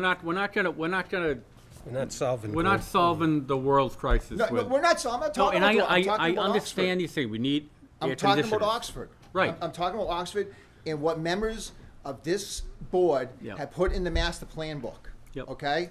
Right? And your names are in the back of this book. I'm Not talking mine. about this is, Not my name. you know what I mean? Okay. His name's in the back of the book. I'm staying on topic. Okay. Okay? My name's in. Now, I've watched the town of Oxford be developed. I've watched hundreds of businesses. I've watched hundreds of homes be built. A lot of taxes have been collected. Yep. I haven't really seen the quality of life go up. I've actually seen it go down. You know what I'm saying? And I've seen huge forests has been destroyed on Route 20 for the 2 industrial parks, right? There's another forest being destroyed on the Route 56 project. This Chimney Pond is on this huge forest down in Chimney Pond is on the chopping block right now, right? On Old Webster Road, right? The contaminated waste, right? They've already destroyed the forest in Dudley. They built an access road onto the one in Oxford. That forest right there is one of the largest forests we have. That's on the chopping block to be a contaminated waste soil. I am talking about, I don't care how much money in taxes you're going to collect, right? Whether it's $250,000, $500,000, $1 million, okay? Nothing is going to stop, right? If this isn't stopped in the town of Oxford, right, Yeah. the town of Oxford will no longer exist, okay? All right, Rich, next topic, please. Well- No, next topic. What, because- come on topic, because this is directly what's happening here. No, next topic, please, Right? okay? I understand. what I'm you're just saying. saying, the town manager has issued a warning to people to watch your wells, right? Because they could dry up. First time I've ever heard a town manager ever issue that type of warning. Rural Field, right now, right? They want to put an irrigation system in there, right? They've expanded. Rich, you're on the other side of town. Focus. This is the entire town. No, buddy. we're not talking the entire town. Rich. All right. Next topic, or I'm going to ask you to sit All right, down. all right. We'll talk about the dams, okay? We'll talk about the dams, right? Now, one of the problems I have with people in Oxford, right, is they don't actually go out to these sites and actually look around. Because they're Okay. private property. All right, whatever the case may be, right? Okay. All right. So none of the members have ever seen Chimney Pond Dam. Now, I made a video for the Army Corps of Engineers. That's not true. What? You've actually seen the dam. You've actually walked down there and seen the dam. Hundreds of times. All right. Well, Okay, Rich, I'm going to stop. Here is a picture of the dam. Okay, for I you. get you. I'm going to stop you there because we talked about Chimney Pond Dam.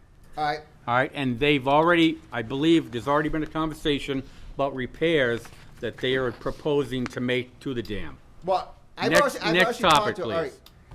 please. We'll be talking more about dam, right? Is I've talked to Massachusetts Dam Safety. I talked to the director of Massachusetts Dam Safety. We had 3 very long phone calls during Okay. the last time. They knew nothing about this project. Okay. Now they're involved, right?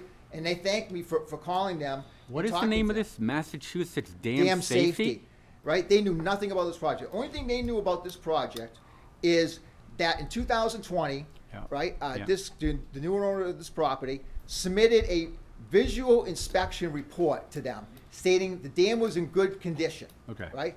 All they had. I have a 2018 report here. I don't have my glasses done on it, but it's done by a state agency stating, right, the dam is in fair condition with a high potential rate of classification, right? Hazardous classification is high, right? Now, I filed 2 complaints with state agencies against this for what's been going on in this hearing. All right. So I want to submit this information to you that they are filing false reports to the Massachusetts Dam Safety as the dam being in good condition, and it's not. All right. Okay? So, Okay. maybe you take a look at what I submitted here. Thank you. All right? Thank you very much. Thank you. Yes, sir.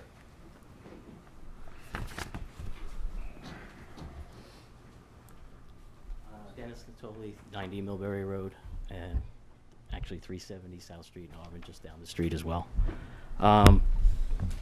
I've been to every meeting. I'm sure you've all seen me. I've got close to 3 decades dealing with zoning.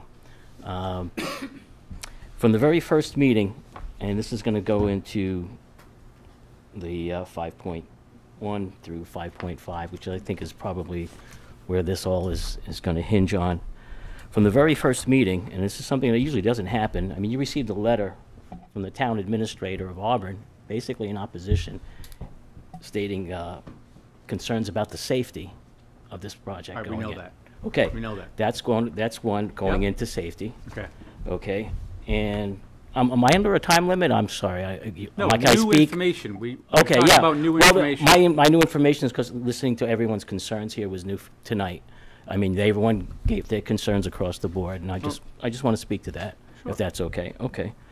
All right. And I think the main issue of this whole thing, and what I've heard, is you've got a very poorly written bylaw. Okay, light industrial, right? What does that mean, right? If it was, it's 450,000, that's big. If it was 900,000 and 300 or 400 tractor trailers, is it still light? Well, because of the name they put on it in the application? Because it's poorly written and it's very ambiguous, you get these kind of issues, okay? That's why special permit gives you guys the opportunity to actually analyze it differently, and you got to take that into effect. That's what everyone's saying here.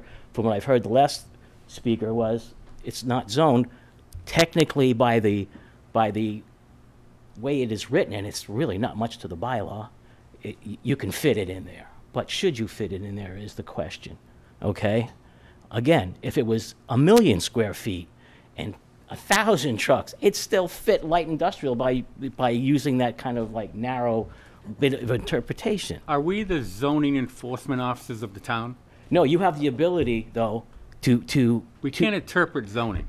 You don't have to interpret. You have the ability to actually deny based on what you feel is appropriate with a special permit. It's different than any other animal in zoning. Okay. Okay? All right. Okay, so going there,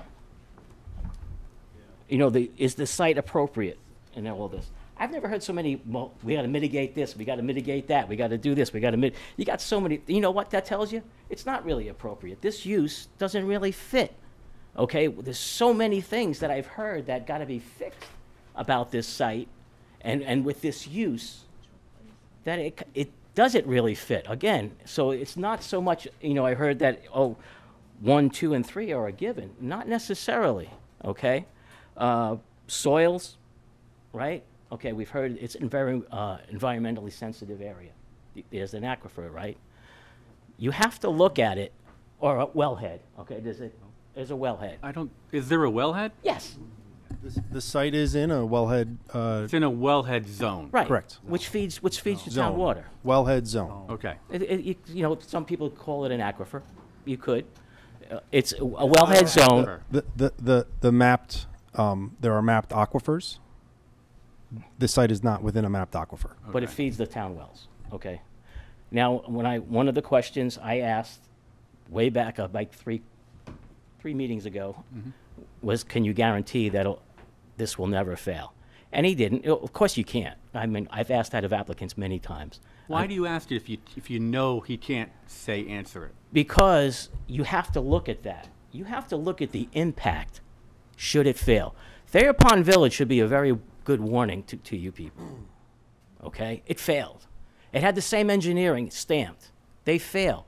What happens? You have to look at that. Let's be clear. Let's be clear. That's not within our jurisdiction. No, I understand, but the looking at the impact of what the decision you're going to make is. So the reason I bring that up is, and I've asked this of applicants, is if they fail, if it wasn't in a wellhead in feed. We're not making a de novo review of the Conservation Commission. No, I'm not asking you to. I'm just or the asking you to appeal. consider what happens if it fails.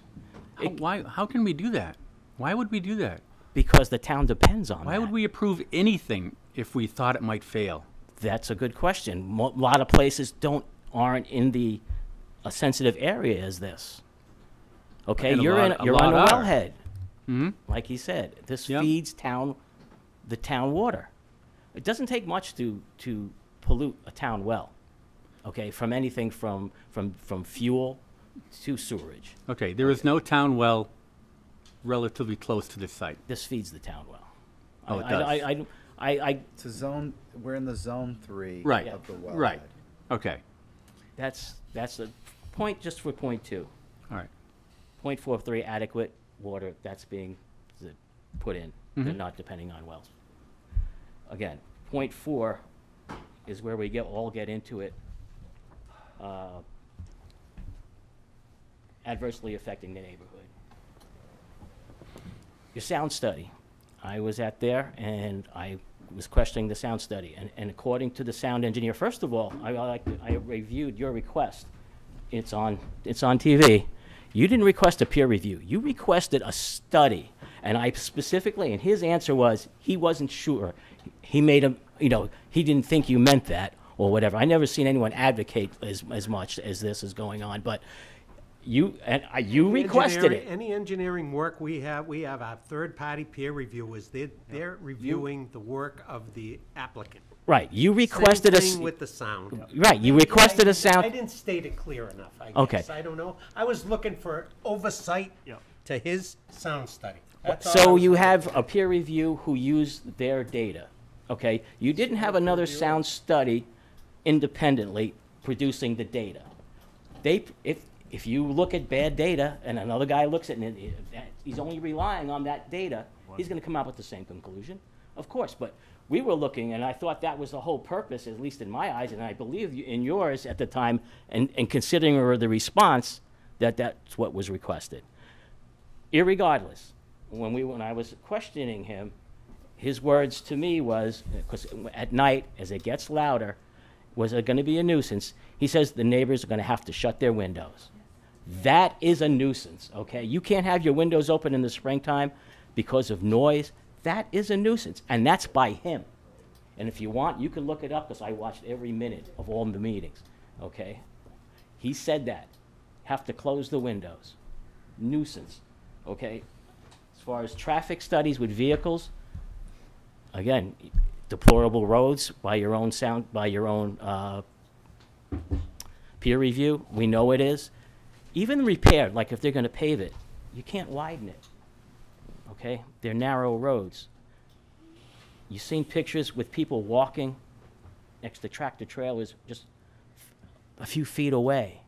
We've seen tractor trailers or trucks in the ditch, okay?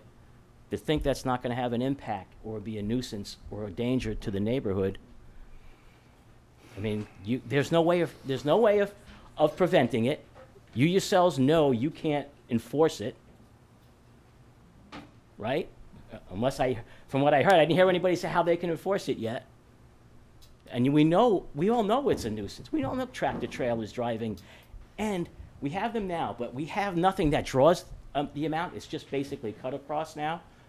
When you have something that's gonna be a draw to tractor trailers, hundreds a day, to think that's not gonna have an extra impact on the neighborhood, it's just not reasonable. It's just not reasonable. If we have it now without a draw, without this giant warehouse there, to think once you put it there, that's not gonna increase that danger to the neighborhood and just annoyance and everything else as far as 4 and 5 is just not reasonable. And you have the power. You have the power. Special permit, I mean, I kind of wrote the ends of this, so if you looked at it, there's case law in there for you. But you have the power to look at what they said, and even if it meets the bylaw, you still have the power to deny it. Of course, you have the power to condition it, but condition it to what, right? You don't know what's coming in there. So that is a substantial finding to know what's going in there. Okay, substantial. I mean, it could be anything, all right? Not knowing that, and you still want to go forward.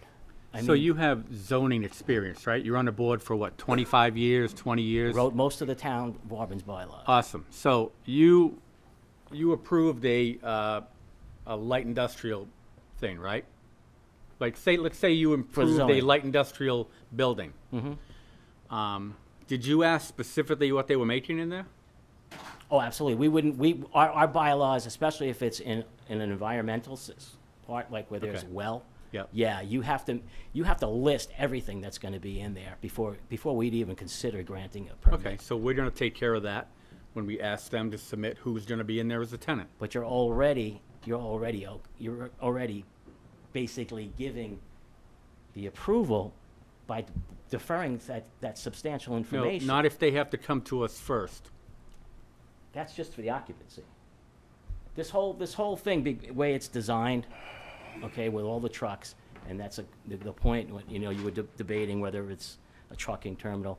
I mean, that's pretty much set in stone because of the amount of bays that they have. I mean, they're there for a reason. And I understand where they're coming from and where you're coming from. I had a development that was denied for aquifer reasons, and I had to find a new use for the property. There is always a use for the property that's going to be there, one that would not impact this as much. I mean, don't settle for something that is going to be a big impact. And as far as the zoning, when it was zoned for light industrial, and that swath you said of a residential, well, those houses are built. Some of them are built in the 40s. Zoning didn't happen until 1950, and then 1975 is when they did it, really. It didn't matter for those people back in 1971. Right, so times are different. So you got to look at, now there is a neighborhood there. Of There is a neighborhood there, that. a growing neighborhood. Yes, there is. There's properties that are gonna bring further income to the town because what they're building now. This will have an effect, okay? It is gonna affect the neighborhood, and I don't see how you possibly can get past 4 or Okay, 5. all right. Don't, That's it. we appreciate you're a fact, but don't tell us how it's supposed Oh, to no, vote. I'm not, I'm just Well, you kinda giving my opinion. I know, but you're kind of telling us how we should vote. No, I'm giving you the options of you. I thought maybe you were on the impression that if you met even all the criteria, you have to vote a certain way. You don't. But if they met all the criteria, why wouldn't I vote for it? Because the criteria, like say for the sound, it was done by a study that really is kind of thin air. There was. Okay, we're not gonna. Okay, no, I'm just giving you an we're example. not gonna berate anybody or any no. professional that comes before this No, board. I'm just. They come up with data, but it isn't there. So the data is hypothetical. But The data is hypothetical. Right, it is right now. It's Right. hypothetical.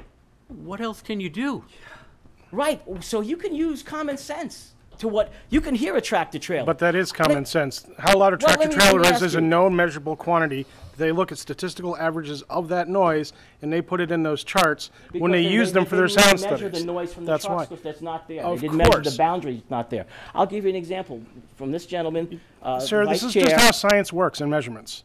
It's a known quantity. You take an average of a certain number of Science things. changes all the time. Of course it does. Okay. Just like endangered species migrate and climate change affects that. We know that. And just like if you approved, when you were on a board, if you approved a commercial building for, let's say, half a dozen shops on the side of the town, you don't know what shops are going in there, but you approve the building. That's how it works. They build the building, they get the tenants. Well, These the are- shops, we would know if they're shops, if there's bays on there, whether they're going to have tractor trailers, and if it's in So a is neighborhood. the and Target again, in Millbury a freight terminal because it has 6 loading docks in the back? What's I that? mean, you know, at some point you have to make a call and you have to go by what's written down. I Yeah, but said, you have to is use Target a sense. freight terminal because it has 6 loading bays? I mean, where do you No, but get into if this? it had 6 loaded bays, it probably wouldn't have that big of an impact. Okay, But is it has now a like warehouse instead of a 150 commercial loading store? bays. So like you say, you got to use common sense, right? You think they would build them because they're not going to be used? They build them to use. That's what. That's why they're I think as far as the zoning issue, I think we should pull up and review town council's letter and opinion on this because he mentions precedent of how we've applied these zoning rules in the town in the past. And I think that that's- matters. And exactly, that is an opinion, because I've been to land court 5 times on projects. Sure. Okay? Guess what? There's a lawyer on this side and a lawyer on this side. Guess what? They have different opinions. Sure. Okay? That's what it is. And it's who can make the better argument. And that's what we're probably Okay. doing a little bit now. All right, thank you. We're gonna move on now. May I make one more point about like the sound? And I'm going to use Richard's analysis. You used to be construction, right? You heard the beeping of the sounds because remember you're I heard it through right the woods. through the woods. Well, according to their studies, you really didn't hear it because it's too far away to hear. So don't believe There your was- ears. it- Believe well, the study. There was less background noise. Let's Well, put it that way. it's That's- pretty that's what open it over all there, comes and down any to. beeping, right? Yeah, you're gonna hear more from All right. 395 than anything. Thank you. It's like a All bird right. out in the woods. Yes. Yes, ma'am. Come on up. Yeah. If you could just say your name and your address, please. Hi, my name is Julie Sweeney, and I live at 202 Federal Hill Road in Oxford. I just wanted to ask if anyone has done any study with respect to the pollution aspect of the trucks, the exhaust smell, the exhaust that would come from not just the trucks, but the additional cars that would come and go from this place with 600 employees. Just wondering. Okay. Nope, I don't believe there's been a study. I don't think there typically is a study. Actually, this project does require approval from MEPA. We have gone through that MEPA process, and we have our initial ENF certificate, our DEIR certificate. We've submitted our FEIR. We're waiting for that certificate later this month. And as part of that does include a greenhouse gas emissions analysis. And that is reviewed at that state MEPA level. Like air quality control type thing. Correct. Right. Yes. Okay, anybody else? Come on up.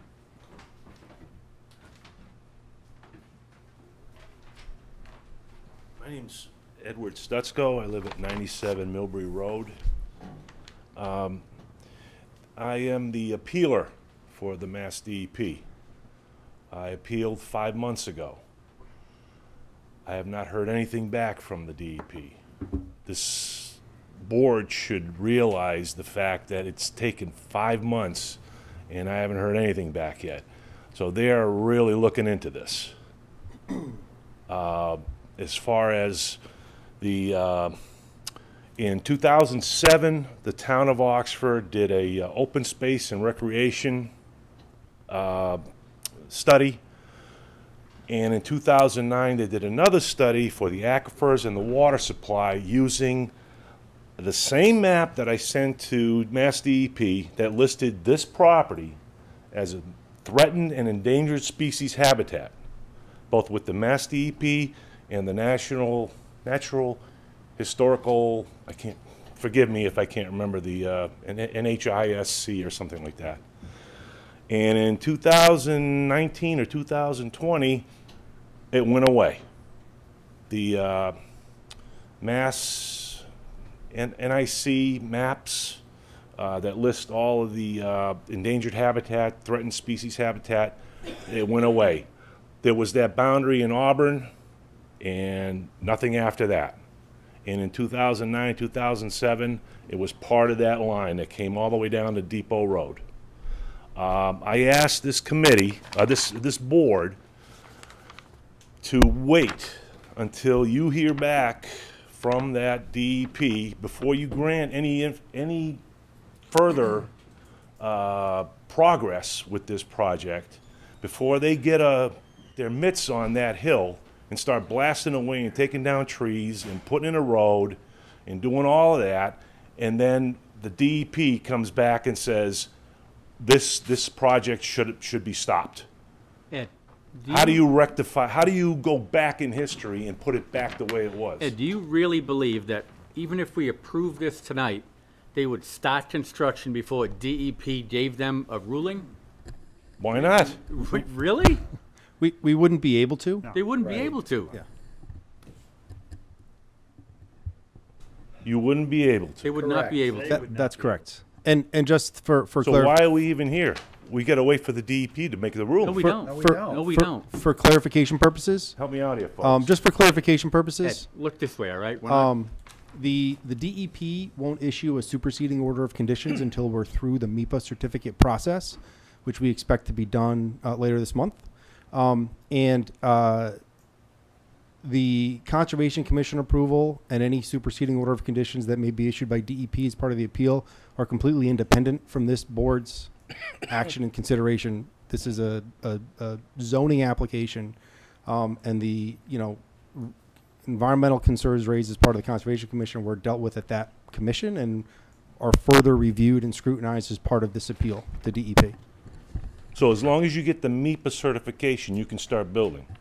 Nope, we cannot start building until the Concom appeal is resolved and DEP acts. And if DEP, for some reason, overturns the Conservation Commission approval, project can't go forward. If they issue different conditions from what was required by Concom, the project will have to comply with those conditions or it can't move forward. I think this project has a tremendous amount of scrutiny, and I think, and I commend and I appreciate the residents' concerns and the elevation of this to the DEP, because all it can do is make the project better. And all it can do is make sure that the conservation measures proposed are appropriate and sufficient. And there are so many eyes on this project. If and when this project moves forward, it will ensure no adverse impact to the natural resources on the property or anything else. Okay, that's fair. Oh, as far as the road's concerned, leave it the way it is, because traffic's doing 30, 40 now. If you fix the road and flatten it and make it nice and smooth, they'll do 60. As a resident. That must be the mode of operation. What's that? Yes, ma'am. We're all statewide. We're creeping towards a 20-mile-an-hour speed limit. Hi, Leah Reichner, 18 Millbury Boulevard. I'm sorry, what's your name again? Leah Reichner, Okay. 18 Millbury Boulevard. I just had a couple comments.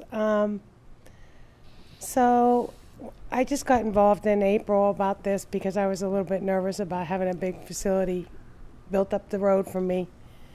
And and back on April 23rd, I sent a letter in because I couldn't make the meeting that said that the town should look at whether the cost of this economic development project outweighed the cost, the benefit to the town of this economic outweighed the cost to the town. Right. So I looked at the economic development plan, and it said the strategy is Oxford considers other uses which provide more in tax revenue than they require in municipal expenditures to be a form of economic development. So last meeting, I think they said that we were supposed to be getting $500,000 in tax revenue from this facility, but I just heard somebody else say it was only $200,000. They're all, honestly, they're all estimates. Yeah, they're all, yeah, there's no. All right, so how do you gauge that economic development, and whether it's gonna outweigh the benefit to the town, it's gonna outweigh the cost? That's really not our purview.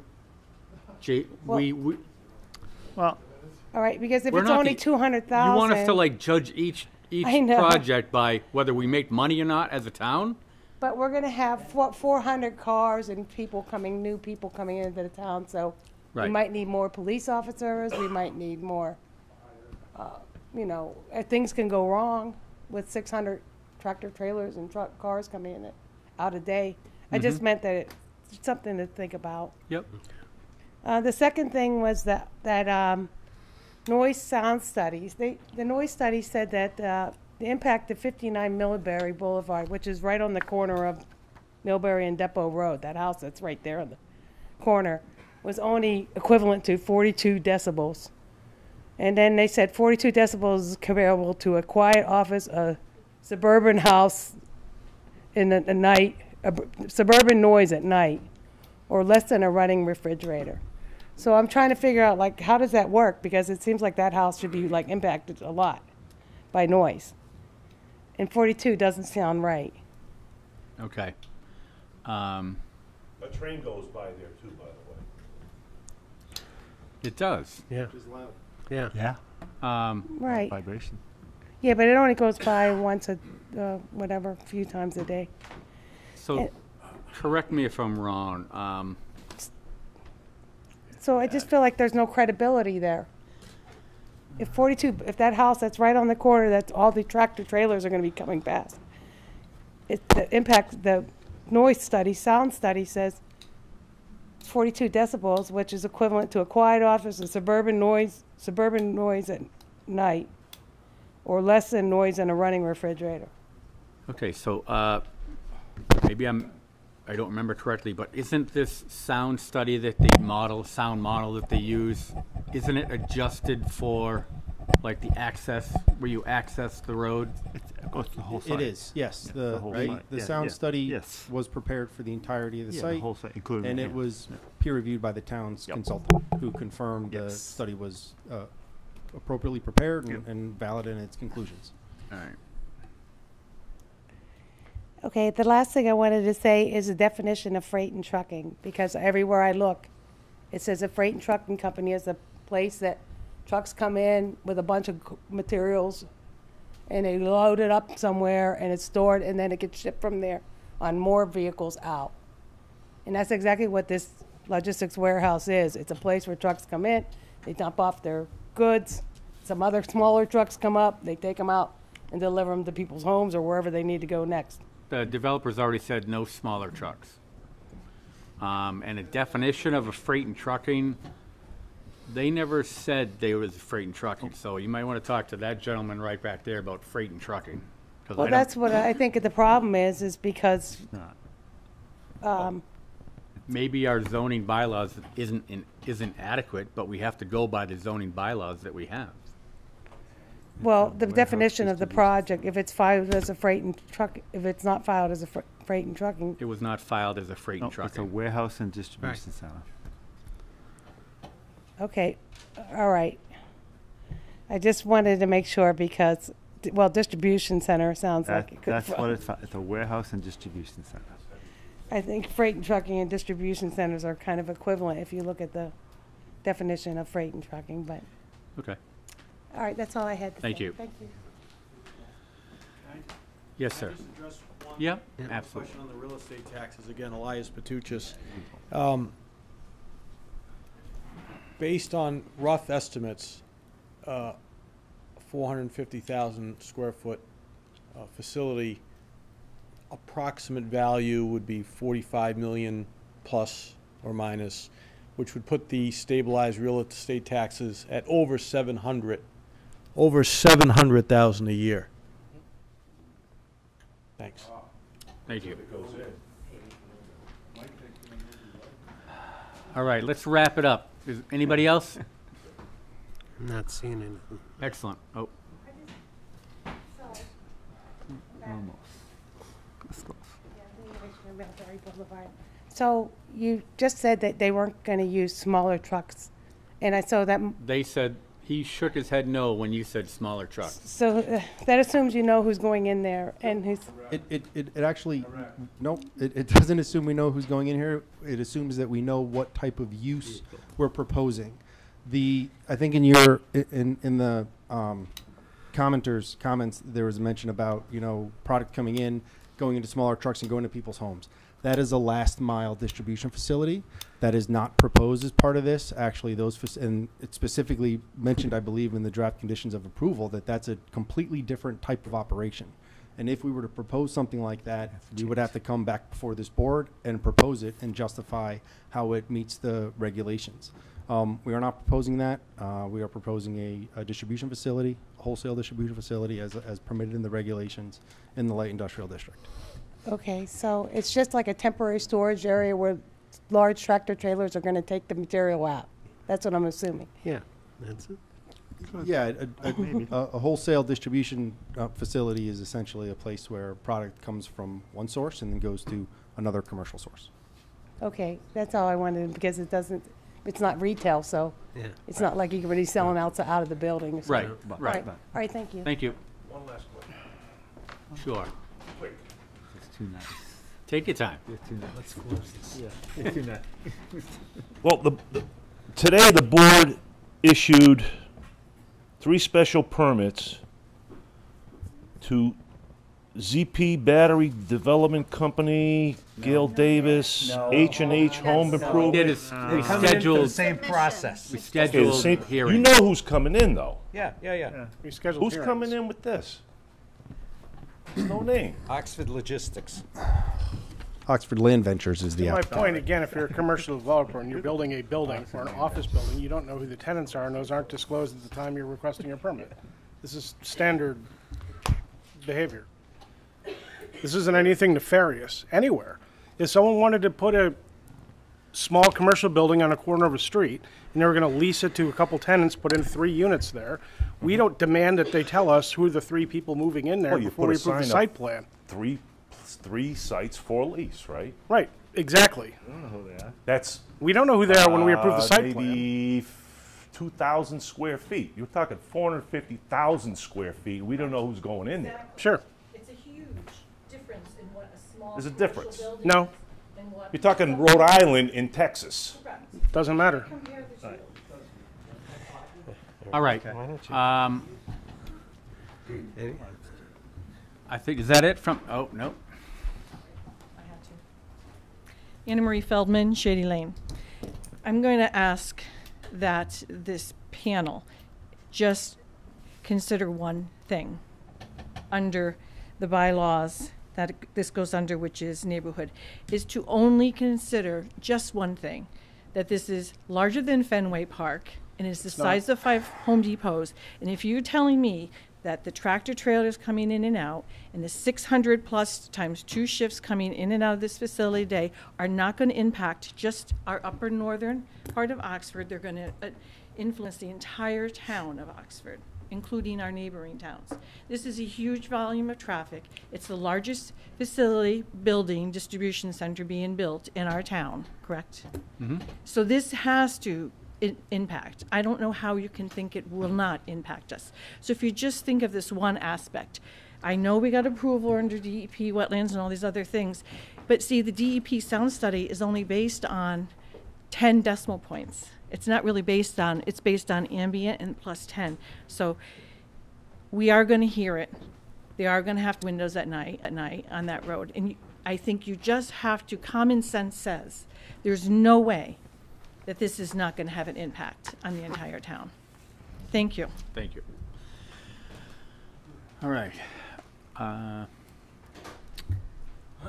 Any other questions? All right. The board will accept or entertain a motion to close the public hearing. So move. Oh. No, if I may just kind of respond in globally. Oh, sure. To the commission. You know, this has been a. I just want to pull up the aerial. So this has obviously been a long and arduous process. You know, I certainly appreciate the comments raised by everyone because, as I've said before, I think you know, intense discussion and scrutiny only makes projects better. You know, there are a number of considerations that the board has to make regarding this application. You know, and there's been a lot of things mentioned tonight regarding the master plan and some of those other requirements. You know, the master plan references this property in a couple different ways. The master plan talks about economic development. The master plan talks about future land uses. The master plan talks about how to entice businesses to come to the community and what it could do to the commercial tax base.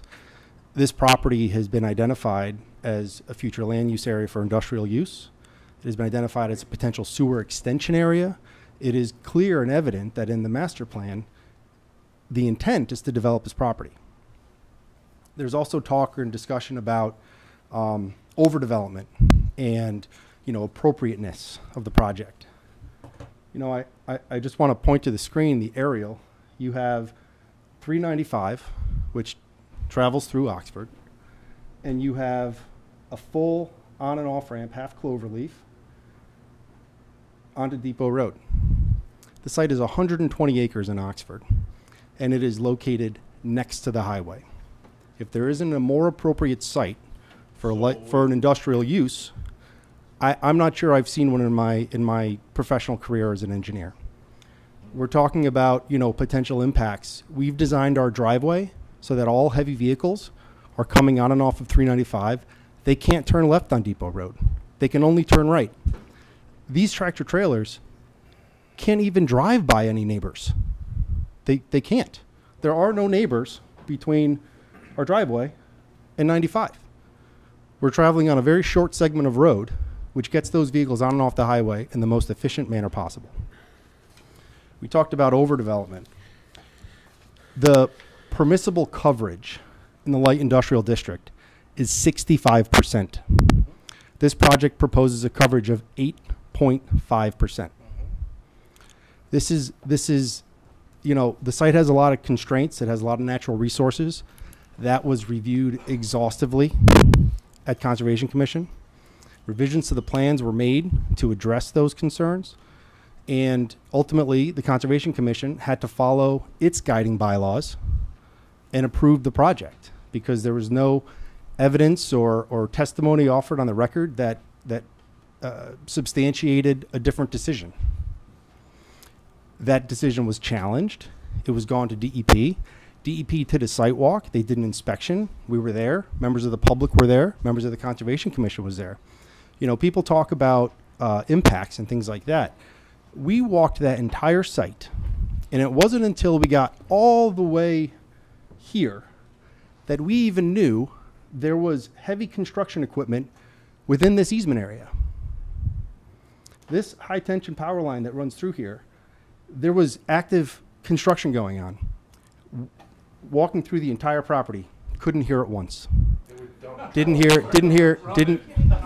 me, time, please. Hey, excuse me. Did Mr. Solly speak over all of you when you came up to talk? I don't remember. Please. We had no idea that the activity was going on until I could visually see it.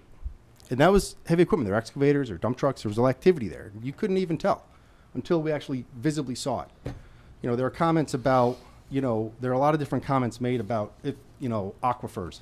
The site's not in an aquifer. Endangered species. The site's not a recognized habitat for threatened and endangered species. People say, oh, well, there's a town line there. There's also a high-tension power line that's been completely cleared, which may impact how animals migrate. There was comments about, you know, cutting off and impacting animal migration.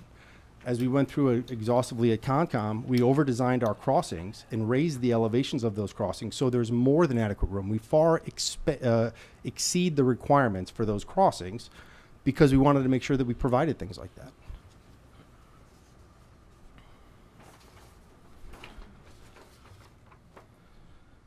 This project is going through extensive review.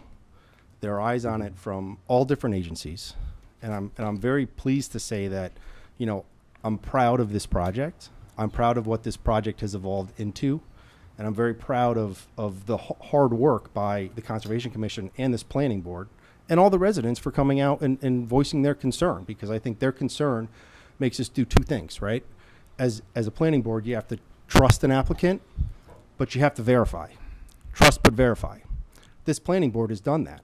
This planning board hired peer review consultants, which evaluated our stormwater, our traffic, our noise, and each of those peer review consultants have concluded, they've offered comments, we've revised by their comments.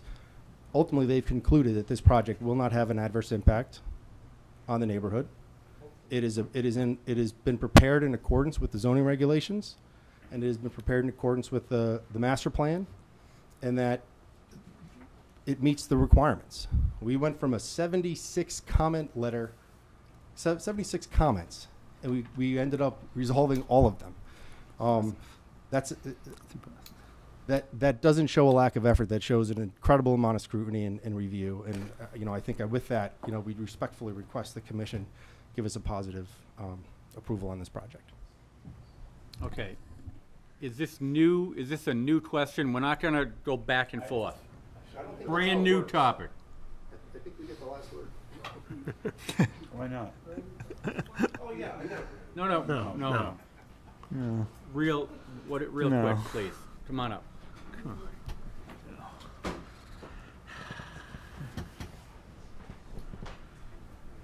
Hi, Julie Sweeney, 202 Federal Hill Road. Yeah. As far as the construction at the power lines, I just want to tell you that I've spent most of the summer inside and my air conditioner on because I cannot go outside during the day because of the construction going on in the power lines, because the trucks are so loud and the equipment is so loud. And that's how it is when the trucks go by my house from Eagle Leasing, by the way. And they don't, and I'm not talking 126 trucks a day. We're not talking that amount of trucks and that amount of traffic. But those trucks rumble my house. And the trucks that are working on the power lines, they make my house rumble, okay? So if someone's saying that they can't hear that, let me ask. No. We're not going to ask the crowd.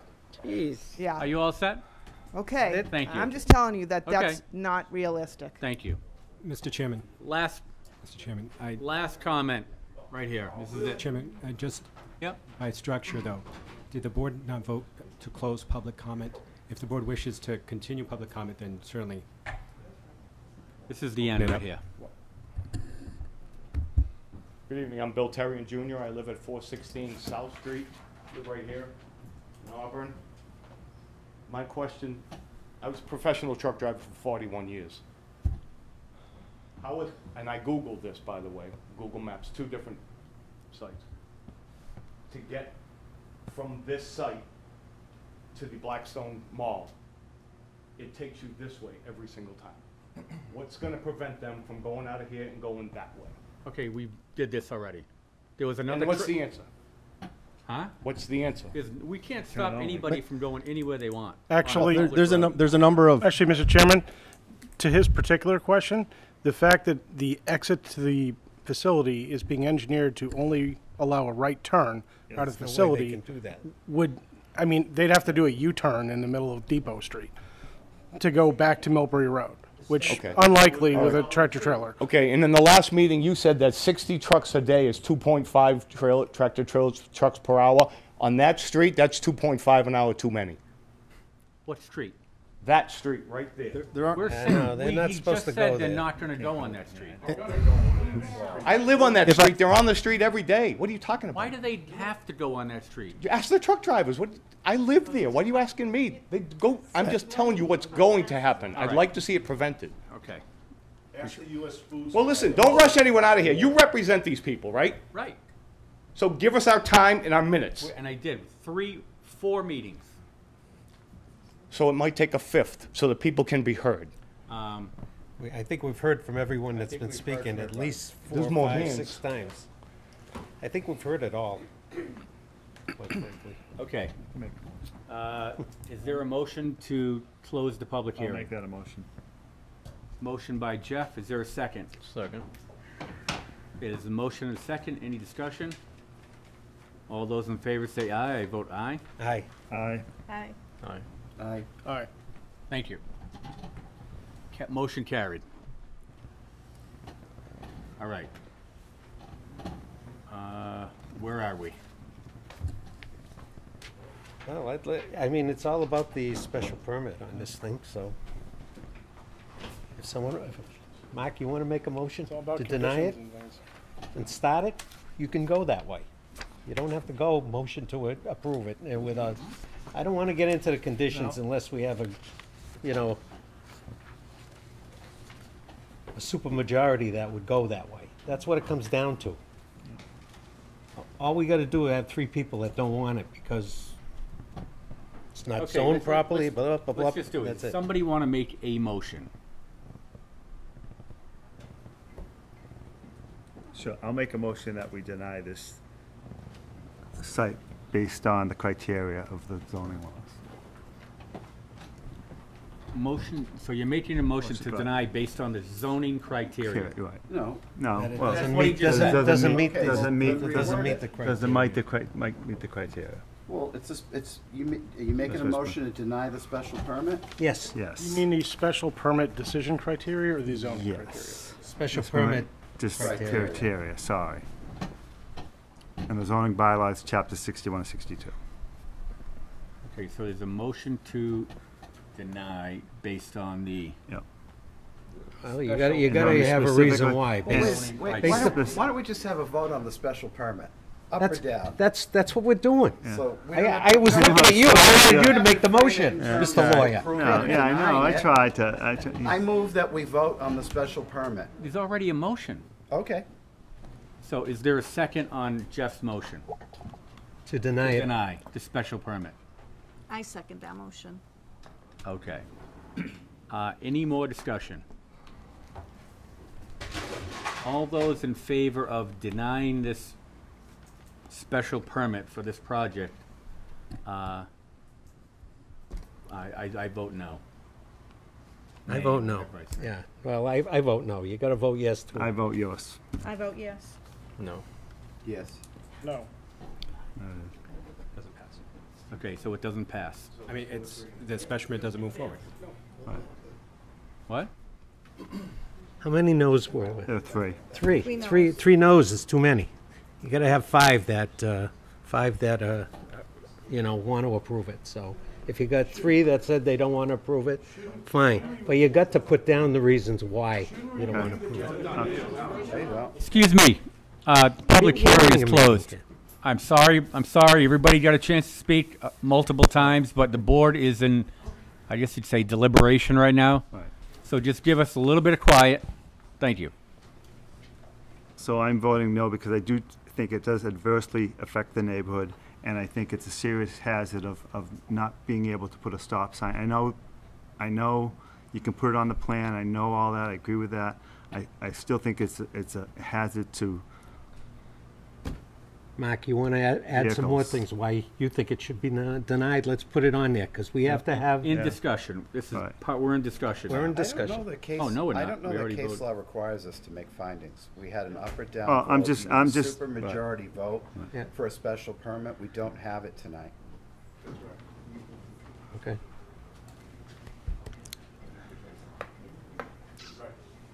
So So it makes your site plan mute because you don't have the special permit. what do we do now, Tony? Through you, Mr. Chairman, the board should vote on the site plan review application itself, too. These were filed as two separate applications. Right. Even though by default the special permit doesn't move forward. That would be Okay. my recommendation, if the board disagrees. All right, so we have a recommendation to, I make a motion that we table voting on the site plan. We haven't approved the special permit. Special permit's required to approve the site plan. There's no reason to approve the site plan or spend this board's resources on crafting conditions or any of that if we haven't. well, we don't even know if we get to Conditions that. don't go on a site plan, really. The only thing we could condition was the special permit. So Tony recommends that we at least vote on the site plan application. Is there a motion on the site plan app? Well, I make a motion that we deny the site plan based upon the fact that we just denied the special permit. I'll second that. I'll second that. Is that a legitimate reason? To deny Yeah. one application because the other one didn't get approved? Yeah. Shouldn't there be like a reason? No? Like a little You specific? have to have the special permit to approve the site plan. Yeah. That's why we vote on the special permit All right. first. So motion was made by Rich, seconded by, who seconded it? I did.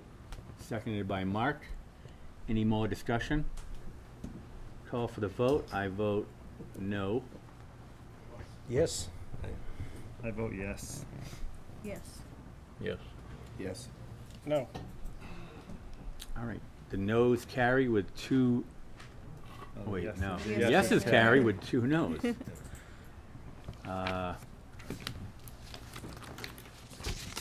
Unfortunately, I think that's it. I'm sure we'll be seeing you again. Yeah, I'm sure. Oh, yeah, okay. Yes. Yeah. Yes. Thank you. Thank Right, you. thank you. Thank you. Mr. Chairman, through you, if I may. Yes. The board may wish to take a quick recess, Yeah. just Yeah. for 2 minutes. Yeah. Thank you. The board will take a 5-minute recess.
So we move on to it not being 7:30, but close enough.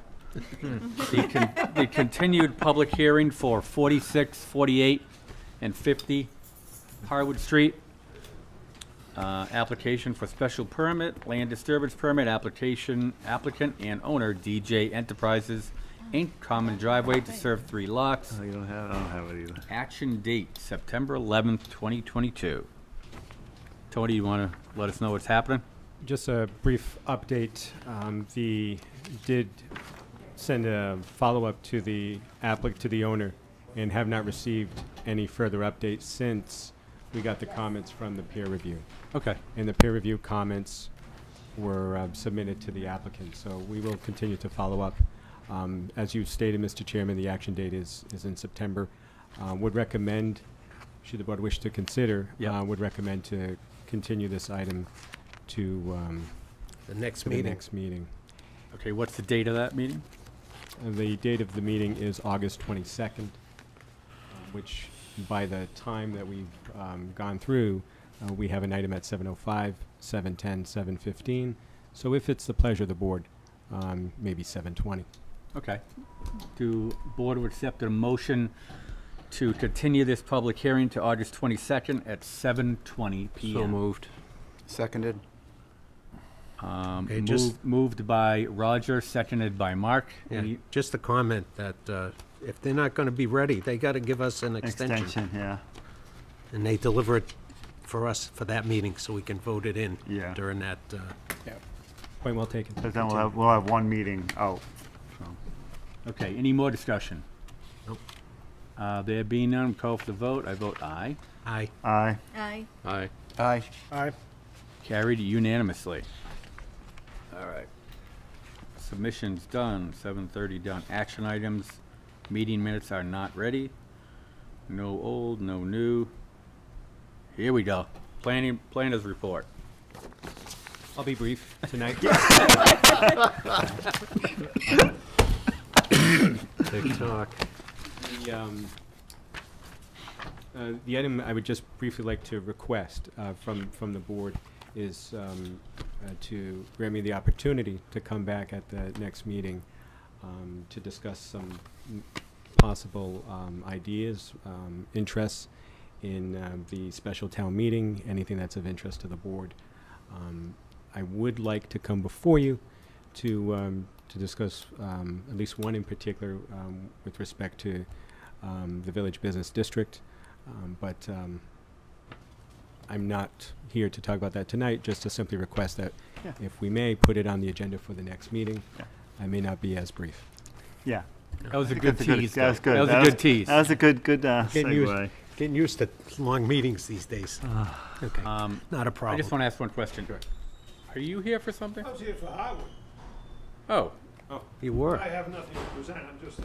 No, yeah, Oh, yeah, but we member didn't of the get the public. review back, yeah. At least you got the Yeah. show, right? Yeah. You got to watch the show. Yeah, Okay. you think, we don't have, yeah, you understood the whole, we don't have the review, yeah. Okay, I don't think we have anything else, so Can I ask Tony a favor? No, it doesn't have to be at the next meeting. Sure. Remember there was a development that was supposed to go back of Walmart? Remember that there was in Oh, next housing? to it, 40B? no, the 40, yeah, next to it, yeah. Is there an update? Has there been any update, any movement on that? Do we know anything? I can provide the best update I have at the next meeting. Okay, and it's not, even not at the next meeting after And, that. and also I'm the, just- there was another one on, between Old Worcester Road and whatever the new little breakfast place is. Oh, yeah, Plymouth- there was another small Plymouth- housing Oh, yes, development, yes. Yeah, I don't know if So the two anything's of them on that. kind of Yeah. coincided at the meetings? Yes, like- and I'm happy to provide an update at the next And I meeting. still see a lot of activity going further up where all those logs were, kind of where the walkers live. I don't know what's going on there. Yeah. You did an aerial picture. It looked like they were storing lumber there, or logs, timber. Yeah, You don't know, no, okay. Tony, do you hear Is it anything? enforcement action we're looking at? Yeah, I don't know. I just don't know what's going on. I don't know what's going on. It looks like there's a lot going on there. I mean, They're looking for some income from their Yeah. property. But I know the They site. would- yeah. No, Did you okay. hear anything about across from the police station, that used car lot? No, I have not, but I will be following up with our building commissioner on that.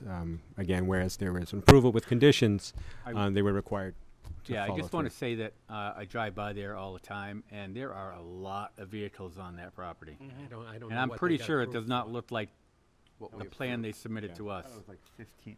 Yeah, Yeah. and It's kind of a mess. I'll be happy to follow up at the next meeting on just to give you an update where we are on that front. Okay.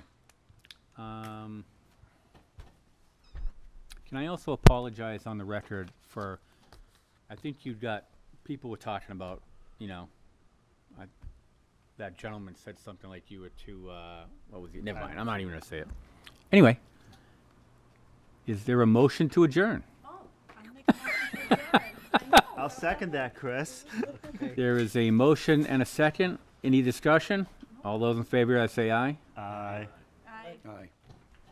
Motion carried unanimously. Thank you very much. Thank you.